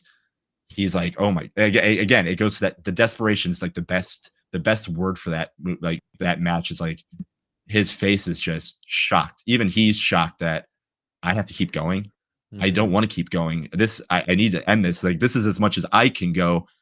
This match needs to end as quick as possible. And then we get the skin the cat, and then, the skin the cat to that part, and then that was the thing. And then Shawn Michaels makes one mistake. He just makes that one mistake, ends the match, and the match ends with Taker winning. And it just eats Shawn alive that I had him beat. I don't know why I did this. I went up to this move, I did it, and I got caught. It's over. And the storytelling between it's hard to say, like, no one knew they could win that match at the end. They were just happy that someone did. And Shawn was just pissed that it wasn't him because he had to do something stupid where he thought he was the smarter person after all these years. And he messed up and he couldn't beat the streak. And it is just so crazy to see. Even Taker thought he should have lost that match. And as Undertaker, not as Mark Kelly, even Undertaker thought that match he lost until Shawn screws it up. So insanity what those two kind of put on. And even Taker just to survive that cameraman shot too is just it's scary. It's so scary. Damn. Yeah. I mean, I'm surprised you put this above 26, because 26 is always the one that I hear is like people's number one match of all time. 26 isn't. It's not. I watched that again today. It tries to be, to me, it tries to be 25, but it doesn't have the desperation. I think that's what tells the story. Like, yeah, it's Michael's last match, but it shows that under, like, again, the build up. I think the build up to it's better because, again, Shawn's going like, I had you beat, I just screwed up, and again, that's what rides the whole thing. And then it shows again how I think the build up to the second one's better than the match because of that. And then it goes Shawn costs the Undertaker, the title and all that kind of stuff. But when you watch the match, it's just a fast forward version of 25, but with not as much, much that like I can't say a heart, but much there to it because you can tell that when Undertaker has him beat, and you can tell when Shawn is beat, he even does the thing to himself, just end me because I can't beat you. So it shows where in the first match, I can beat you, I screwed up. And the second was like, oh no, I was wrong. I can't beat you, end me. End my career because I can't beat you. And he says that thing is like, if I can't beat you, I don't have a career. And he finds out that I can't beat him, end my career. And then the match is over on 26. So I think that's the difference between number 1 and number 2 on me. And then also just, yeah, they're both great. But I think 25 is better. But they both really, really good. I want to watch them back to back now. Yeah, pretty much inclined to agree with that. I think 25 was a very lackluster pay-per-view, and this was like the one breath of fresh air throughout the whole thing. So this definitely carried that entire WrestleMania. Yeah. And then the logo being the star, being the 25th anniversary, and then also Shawn doing his up in the air. Like there's so many cool poses that they all had with the star in the background and thing too. I'm like, this is the grand spectacle, and you're just eating up. You guys are perfect dance partners because you've done this a long time ago. You're coming back together. Shawn's a better person now, and we're just going to make everything as best as we can. And then again, when you do the rematch, again, the rematch to me is like when you fighting a final boss and you lose the final boss the first time, and then you're like, okay, I can beat him, and you lose, you're like, this, I can't beat him right now. So then you just leave it alone, or you put the game away. So that's my comparisons between the first and the second match. But again, both great. I like it. Both great matches. But yeah, I like the first one a little bit better, even though there are some moments we'll say. I guess we'll go James, your number 1. Yeah, let's get me out of the way because mine is already mentioned, but I love this match. Okay, so to me, like I've already said, wrestling is all about the spectacle. It's all about the energy, and it's all about the excitement. And this match this is like wrestling to me. This is all about the fans as well. And it is my number 1 match of all time. Hulk Hogan versus Rock, WrestleMania 18. I love this match. And to me, this is like the loudest, most energy infused match in the history of matches. We watched this back again today. I promise me and Kay made our list separately so as to not rock the vote, but yet still we had 2 shared here. And I watched this match back because I wasn't sure, because I was really tempted to put Shawn and Brett as my number 1, but I watched this match back and I'm like, no, it's this match. It's this match. It's just the opening of them looking back and forth at each other, and they're realizing, oh, this has taken a life of its own. This is for the people now. This is not how all the promos were leading up to it, because you see that promo, and like Jason mentioned, it's an amazing promo leading into it. It's painting Hogan as the heel. He's supposed to be the bad guy. Rock's supposed to be the good guy. He's doing the I looked up to you thing. The fans don't care. You can't contain this match. This match is like the wheels are off the train at this point. Whatever analogy you want, it's up to the audience now. And I love that look that they have back and forth when they're looking at the audience and they're looking at each other, and they just know that they're making magic, and this is something special, and this is also not going how it was going to be planned. And similar to how Brett and Stone Cold at WrestleMania 13 was so great, and you see that slow turn, I feel like this is that match just turned up to 100.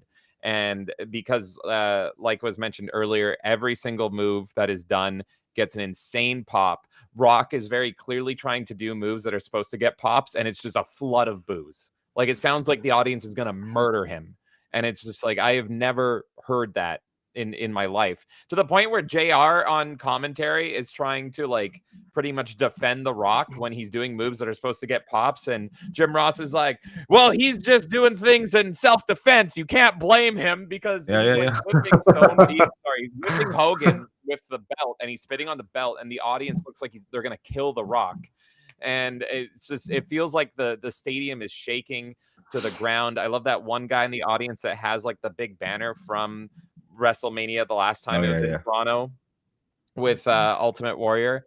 And I just, this match is like emotional as well. It's so emotional. It's the passing of the torch match. I love the analogy that Jerry Lawler comes up with about the young lion meeting the old lion and all that stuff. And by the end of the match, it really comes true because Hogan looks like a battered old lion. And it looks like for the first time, maybe ever in his career, he's like emotional and like sentimental about it. Yeah, and he's just like, wow, that was something. It looks like Hogan's gonna cry.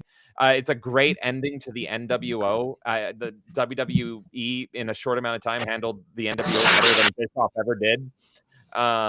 And so it's just, I think it's a perfect ending to the NWO. It didn't end there, but it should have, because to me, the NWO has always been those three men. And so seeing them turn on Hogan, and he's like sad, and he's like, "You're my brothers." It's got like, it's an opera at that point. It's like Shakespeare we're witnessing. Like it's like this decade-long story is coming to an end, and just the shift in the story of Hogan now being the hero and everything, holding up Rock's hand and all this stuff. It's just incredible. And it's weird because if the audience wasn't where it was at with all the flashing they're doing at the end, because they're just constantly like, Rock, give them another pose. Hogan, start doing your whole thing, and hyping up the crowd and hearing the crowd and all that stuff. If it was a different crowd, like I think Ian, you mentioned this, it wouldn't work. But the crowd is there. They could have been doing this for hours and the crowd would have been there, because this is like the first time since like the late 80s, early 90s that we've seen Hogan be a face in the WWE.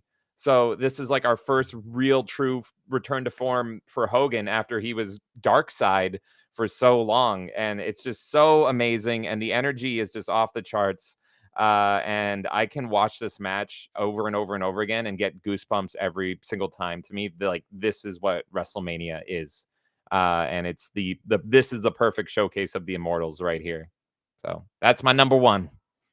The crowd makes it. The only bad thing, I didn't mention it earlier, that I hate that it ends on a people's elbow. Granted, I understand why, because they're using the people again. I think they're going with the people's elbow. The people ended your whatever reign, but I hate when The Rock wins off of people's elbow.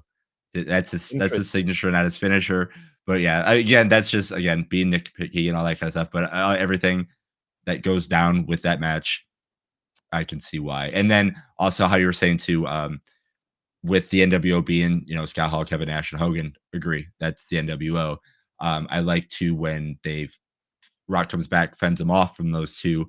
You can see Hogan looking at, Nash and Hall, and being like, going like this, and like we were doing this, this stuff, and then and then and they're like, and then you can see Hall being like, you did this, like being offended that you shook the man that beat your hand, not that you just turned on me. Like it's a really cool way to keep wanting to turn in next week to see like, oh yeah, what's going on now, kind of thing.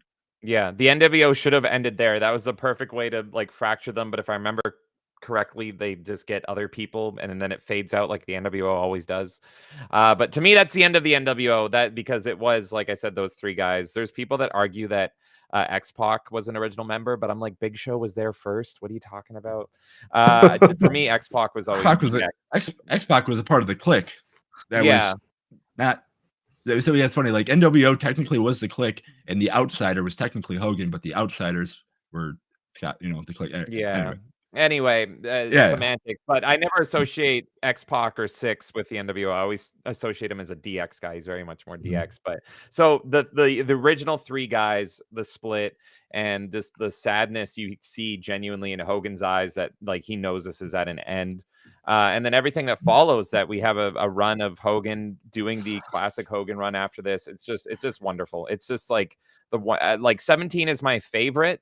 WrestleMania, but this is kind of like the ending of like the Attitude Era for me as well, because like I wasn't super happy with Rock and Stone Cold in 17, but Attitude Era was also, you know, Monday Night Wars, and so we had Hogan as the top guy over in WCW, and we had The Rock in WWF. So having this iconic legendary match, and this is how it ends, and the NWO, in my opinion, is done, is just wonderful. And yeah, the crowd, like you said, like the crowd is stupid hyped, and I've never heard that energy since. It's incredible.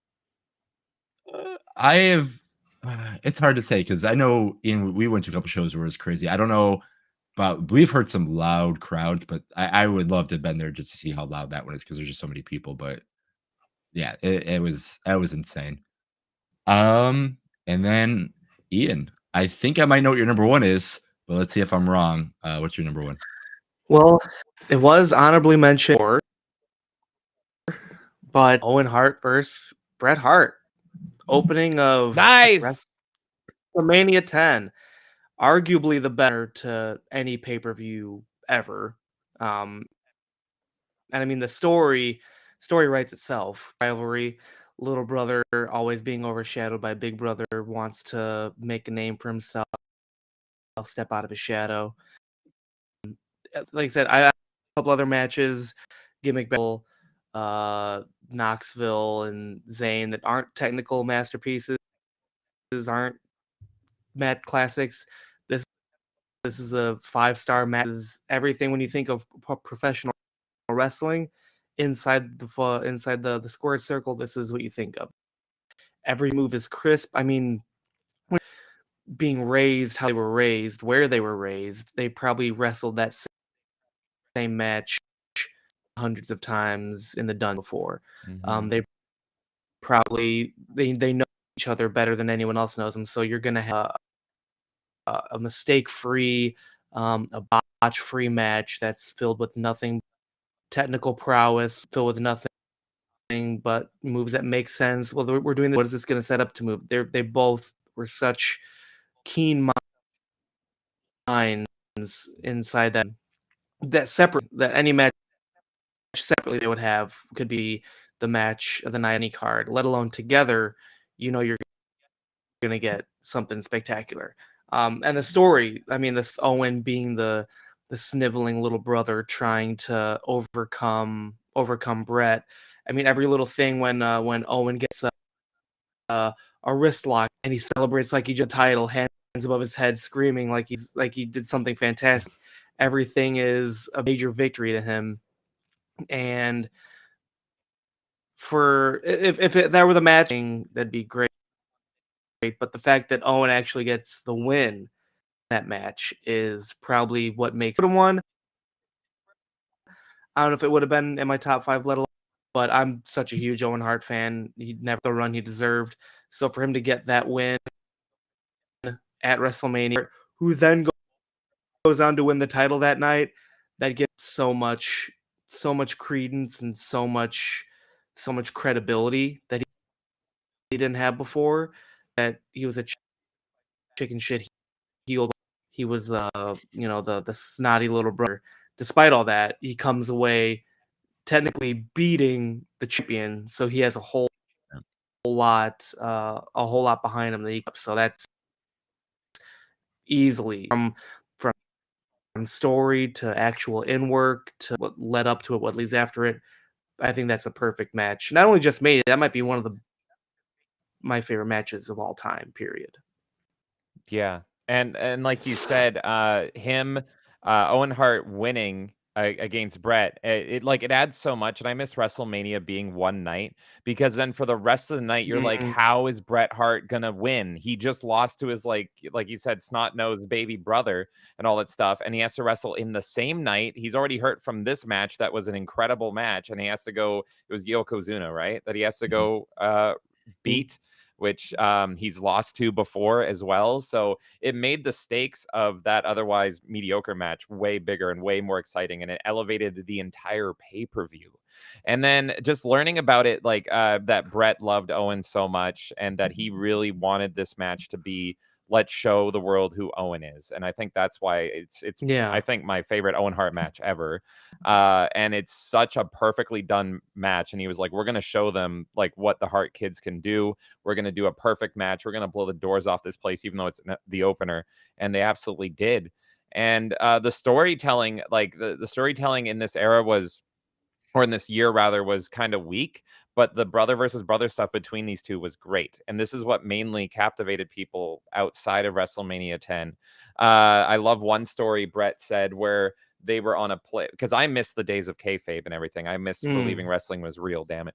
But I remember one story that Brett told was he was on a plane with Owen, and they were sitting together and laughing and smiling, and a stewardess went up to them and said, "Aha!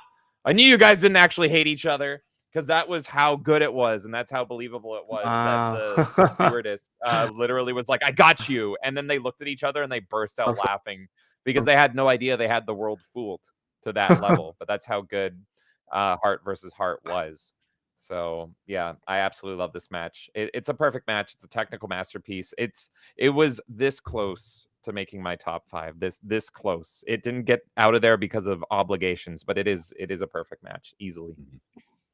Yeah, That and I agree pretty too. much the story writes itself. Brother versus brother. I mean, Mhm. with that, you sky's the limit, especially when you have, like I said, one who's so gained such a chicken shit, and Owen that you want to see, you want taken down a peg because he's so full of himself, saying, but deep down he knows that he knows that he's better than Brett. He just needs the pride. After all the time, I think they were in what led up to it, they were in a tag team beforehand. I don't know if they had the belts, and Brett was getting battered the whole time, and he wouldn't tag Owen in. He got pissed. Brett ended up tapping at the very end, and Owen ended up beating the crap out of Brett at the end, and that's why he had to do it, and that's why he had to kick his leg out of his Yeah. promo he cut. But yeah, its thing is just perfect. So I can't say enough about it. I agree. Easily the best opener too. And it's one of those crazy things too, is like, because WrestleMania 10 is carried by 2 matches, but when you watch the opening, that you're like, oh man, you feel like you're like, oh, I'm into something, and nothing. And then you get the ladder match and nothing. But at least it's got 2 things that, exactly. But at least got something, because those two are great. Before we get into our ranking, because I actually have that ready to go, and it's a producing. We have Sean in chat. Curious, y'all, maybe quick, have a favorite Mania ending? Yep. I know for me, Rollins cashing in Money in the Bank in Reigns versus Lesnar, winning his first title. And then also, thank you for thinking the show has been fun tonight. So, anybody have a favorite ending to WrestleMania? Yeah, Sean, so that's a great comment, great question. And the first thing, I don't even know if it's my favorite. Hey, maybe that's a future top 5. But the first one that came to mind, it was easy. WrestleMania 20. When Eddie Guerrero shows up in the middle of the ring and the confetti is flying and Chris Benoit is crying, and then Eddie starts crying and they hug each other. That was like the perfect end. And, I don't know how much I want to say about that. I was a big Triple H mark. As a kid, I was mad. Similar to how Jason was like, I want to slap little me for not listening to Bobby the Brain Heenan. I hated Chris Benoit as a kid. And so I think I stormed out of WrestleMania 20 mad because I'm like, Triple H didn't win. But rewatching it, it's just like, oh my God, this is so emotional. This is so sad. Knowing like these guys' history together all through WCW and everything, and the friendship. And then of course she's like knowing what happens in the future with both of them. It's so depressing and sad, but it's such a beautiful moment. I know that Chris's son said, I wish to God he retired right there, because that was the perfect moment. So to me, that's the one that stands out, is like, if you're talking about ending, that's the perfect final shot of WrestleMania. Plus, it then after that goes into a segment of like looking through the history of WrestleMania, because it was a big 2-0. So it's a nice, after you see that, you see the history of everything that led up to Chris Benoit winning, and with Eddie as well retaining. So perfect ending to WrestleMania in my opinion. I got chills when you said that. I think I have to go with that answer too. I can't think of a better one right now. Maybe if we do another top 5, I'll go back and watch some more. But I love Chris Benoit. I love Eddie. That's like an excellent answer. I think For I think Go for it. the end of 30, holding the belts. Oh yeah. As far as Yeah, that's good an too. organic run that felt like Yep. we were all there from start to finish. You know, not a knock That we on caused it. Eddie, not a knock on Eddie or Benoit, but Oh yeah, no. That's fine. them getting their flowers was years and years and years and years of. It felt like everyone and we felt like we all had a little hand in him getting to that moment. So for it to actually happen, at that stage was a real special one, I think. Yep. That was gonna be mine too. Again, I mentioned it when I said like I can't put those matches into this list, but it's starting with a match and ending with a match, and then we get the flowers that he deserved for beating, pretty much pretty much 3 Hall of Famers, and we're the reason why he's in here, and we're the reason why this is coming down to a head. It's fantastic, and again, like if it wasn't for us thinking he was great, or if it wasn't for us being mad that he lost in, was it 13 seconds? I always forget the exact the time at WrestleMania. If it wasn't for that, where we're like, what the hell are you guys doing? This guy's great. And then us kind of turning, and then obviously with CM Punk leaving too. Story behind that too. But anyway, but my second one would also be the Rollins cash in too, because again, it's almost like the Brett and Owen thing. You see someone get this RKO, or you see somebody lose in the beginning by this insane RKO. He's gone for the night, not going to do anything. Oh, he shows up at the end because, oh, that's right, he has the Money in the Bank. Oh, shoot, he's our champion now. And then it just starts something off too. And then again, Ice to the Century, great call, all that kind of stuff. So that's those two are in my mind. But again, yes, the Eddie is great too, with all the confetti, because I can see that scene right now with the confetti and those two just celebrating. So it's great. It's great. All right. So as we wind things down, I have our top 3 for the list that we came up with for tonight. So there was a tie at number 3. That is going to be the Firefly Funhouse match and Undertaker versus CM Punk. So that's going to be tied number 3 there. Number 2, we have TLC 2. And then at number 1, we have Rock Hogan. So, we rocked the vote, Kay. Yeah. We broke the show. We invaded it. Hey, there are a lot of people that absolutely love that match. I was watching other things leading to WrestleMania 2. Kind of got me the idea to kind of do a wrestling thing again. And they had that match at their number 1. I was like, that's not going to be their number 1. But I talked to people, and people say like this match is great, and I was like, okay. I understand I don't even why. like The Rock, for the record. No, I don't. No, I know. I don't like The Rock either. And it's so weird because I think it's such an iconic match, but there's nothing great that is happening, really. No, it's the atmosphere. It's what the crowd does, and it's what us fans know what they are, and we're like, oh man, we didn't think this was ever going to happen. And again, like I said, they say like it's Babe Ruth facing Barry Bonds, which I thought was a really dumb analogy, because Babe Ruth technically did pitch, but he's not going to pitch when it comes to home runs. This is bigger than that. Yeah. Yeah. But anyway, when it comes to that kind of stuff, so I was like, oh yeah, it makes sense where it goes. So I mean, like, and again, it takes anybody that's a fan. Like, if you ask like even today, if you ask, name 5 wrestlers, people are going to say Hogan, Rock, Cena, and then we'll see what happens at the end of the 2 right there. Cold, maybe exactly. Undertaker. Yeah, exactly. And that the 3 and the 4 on those people are going to be the one that's going to be the interesting. So when you have the number 1 from the 80s and then the 90s and early 90s, and you have the number 1 for sure now, and you're like, wait, they're in a wrestling ring together. That's insane. And they do what they did. Like, we never thought that could happen. And again, it did. And it turned out a lot better than how I thought it was going to turn out. And again, it was good. It was good for what it was.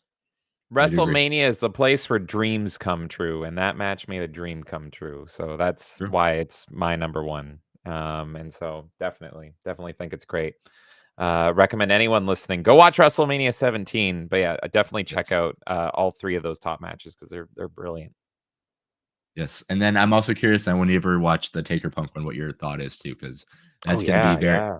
that's gonna be I'm very interested to see what your take's gonna be on that because I don't think it's gonna be in your top 5 because of all the matches you said, but you're gonna be like, "Oh, man, there was something special to this," and you'll see what we're talking about, so Making this list, it was so weird for me because I love Undertaker so much. I'm like, surely he's going to be in my top 5, but none of my top 5 were him. Even though like he was in a ton of mine. Like it was like I love him in 15 and 17 and Mhm. 18 and 20, but none of those are in the top 5. So I'm sure I'll love it because I just love Undertaker so much.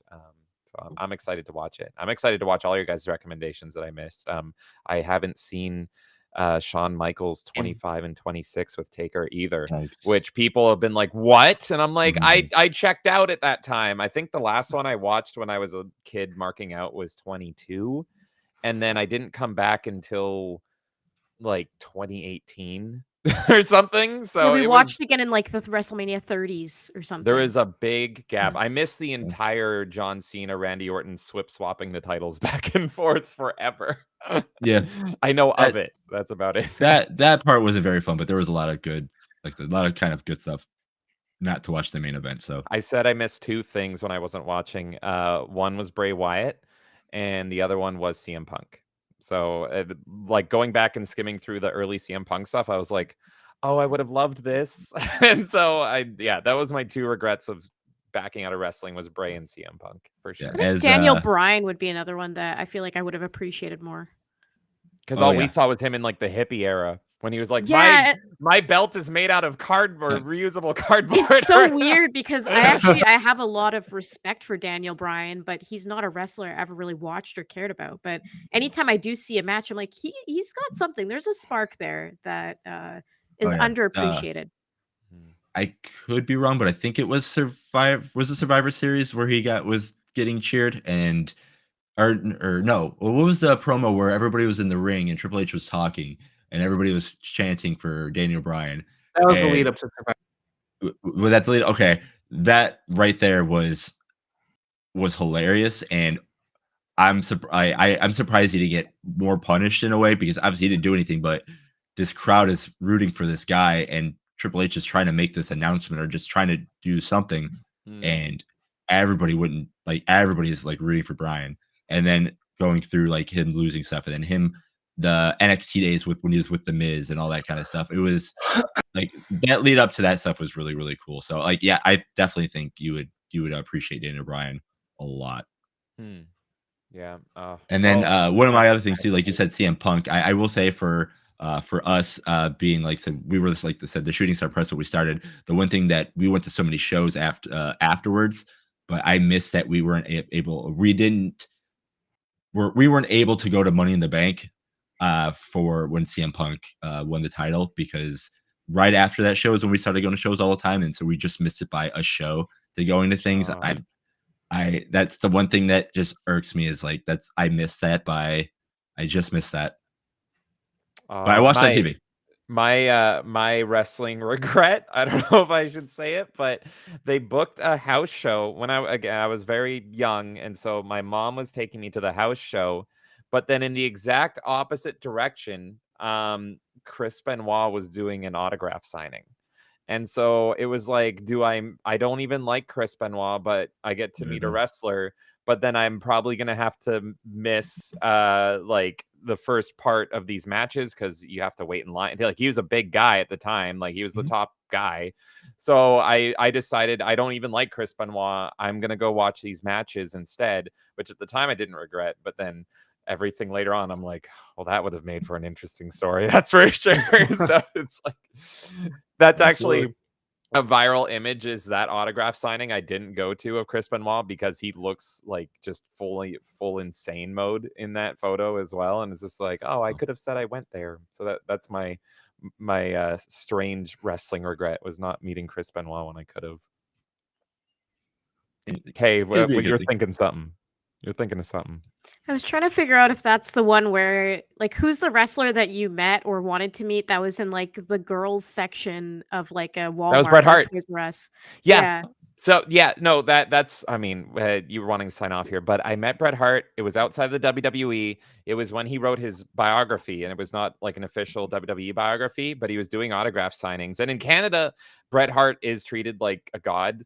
Like I walk around in Bret Hart t-shirts and people stop to talk to me, and it's like it's the weirdest thing. I don't get that for I get that for my Raw's War jacket as well. But if I wear a Stone Cold shirt, Undertaker shirt, any of that, no. But I wear a Bret Hart shirt, people stop and talk to me about Bret Hart. So I met Bret Hart, and it was in a Walmart, and they stuck him in the back of the Walmart near like the baby girls clothing section. And it was just like, what is going on? And I'm like, is it because it's all pink here? Is that the logic? But it was weird. But I marked out so hard, and I didn't wash my hand for like 12 hours as a little kid. But yeah, it's fun meeting, like, especially if it's your favorite wrestlers. It's fun meeting them. Meeting or getting an autograph by Punk just by luck. Meeting Mick Foley, super nice guy. Like, able to go to a show and sitting next to Noelle Foley. Oh, cool. One of my other weird things that it's happened to. So like, there's always those weird things if you're a wrestling fan that you get, and you're like, that's pretty cool. And then if you tell somebody else that's not a wrestling fan, they just look at you like, all right, it's just a person. Who cares? We're weird people, and we love it. Yeah, exactly. We love it here. Exactly. Absolutely. But yes, that is another episode of Top 5. Thank you, chat. Thank you everyone for watching. I do appreciate it. Kay, James, obviously you're part of the Melee Games crew. Anything coming up, anything you want to pimp plug, anything like that, anything coming up that we should be watching, you guys?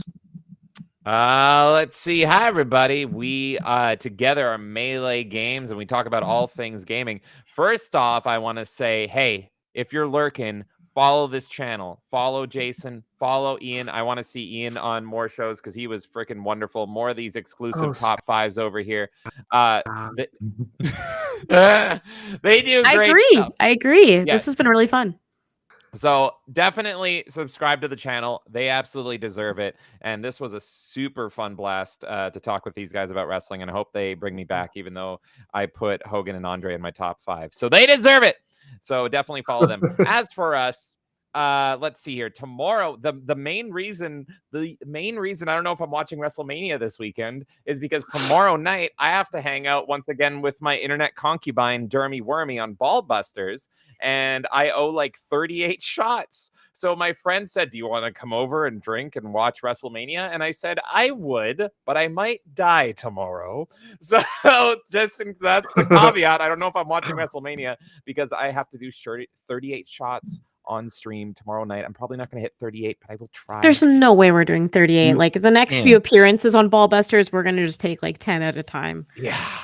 So anyway. And then I'm also missing WrestleMania Sunday because of your guys' amazing support over at Melee Games. And we are going to be doing Aftershock. So we're going to be going through 21 spins. That's 21 games that we're going to be playing over on our new couch here, me and Kay. And so instead of watching wrestling, we're going to be playing games. But hey, whether you watch WrestleMania or you come hang out with us, I hope you have a blast because I know I'm going to. Very cool. I already know the answer, but Ian, my wrestling bro, one of my best friends. Anything you want to plug? Do you want to get that old microphone that you found, dust it off, and start doing this again with me, kind of stuff? So I hope, but yeah, that's one reason why I wanted you to do this. But I'm always anything here. You want to plug? I'm always here. Just exactly. Like, subscribe, we smash like buttons. We smash likes. We hit subscribe button. Do terrible things to it. Supporting channel is supporting me. So do whatever. Take the like button in an alley and do whatever you need to do to it. All right, just do it. Do the things to that like button that Vince McMahon would do. How about that? Allegedly. I still love you, Vince, but allegedly. Well, yeah, I can't plug myself more than that, but yeah, tons of fun games. We'll have more top 5s coming this way at Nerdy Neo, the other channel too that we're a part of. We have our next top 5 already planned and in the works. I think I can mention it now. Yeah. Our next top 5 is going to be top 5 OST music or video game OSTs. And that's going to be in 2 weeks, I think. I don't have the exact date, but it's going to be on the Nerdy Neo side of the channel. Obviously, it'll be on mine for after and everything like that. We're still trying to figure out how to do on both channels at the same time. We're trying to figure that out since Restream has kind of taken that away from us. But again, if you want to watch the live stuff on Nerdy Neo when we do the video game stuff and catch the VODs in a way on this channel, absolutely do that. And then again, if you are interested in more like video game stuff, but then again, like wrestling, music, movies, all that stuff that is just top 5s that you all have different opinions on, you'll find that here because again, we all have something that we like and we all like talking about it. So why not rank them? And it's always fun to see what everybody else thinks about what you think, even though if it's good, bad, a terrible Smash Brothers game, anything like that, we go and we do that. Why do you do this to me? Why do you do this to me? Just one. It's just how it is. So quick jab at the end there. It has to be. No, Melee's a good game. I lied. It is good. But anyway, He has to say that. I kind of do. Anyway, thank you guys all for watching. Appreciate it. Thank you guys for joining me. It was a lot of fun. Again, if you are watching Mania, cool. If not, cool. Hopefully this kind of got you into wrestling. If you were a wrestling fan, you'll find us on me on Discord as well. Hit me up. Cool. Love to talk things about that. Again, if you are interested in getting into top 5 shows, again, it's the guests that make the show. I'm just here facilitating. I'm the producer. I like hearing their ideas. I know mine is already. I like hearing their stuff more than mine because I know what it is already. So again, if you are interested in certain shows that you want to get on, please message. We love ideas. We love everything. And again, I can't say anything better than smash like, subscribe to all channels, have some fun on the internet, and then like my other favorite wrestler says, goodbye and good night.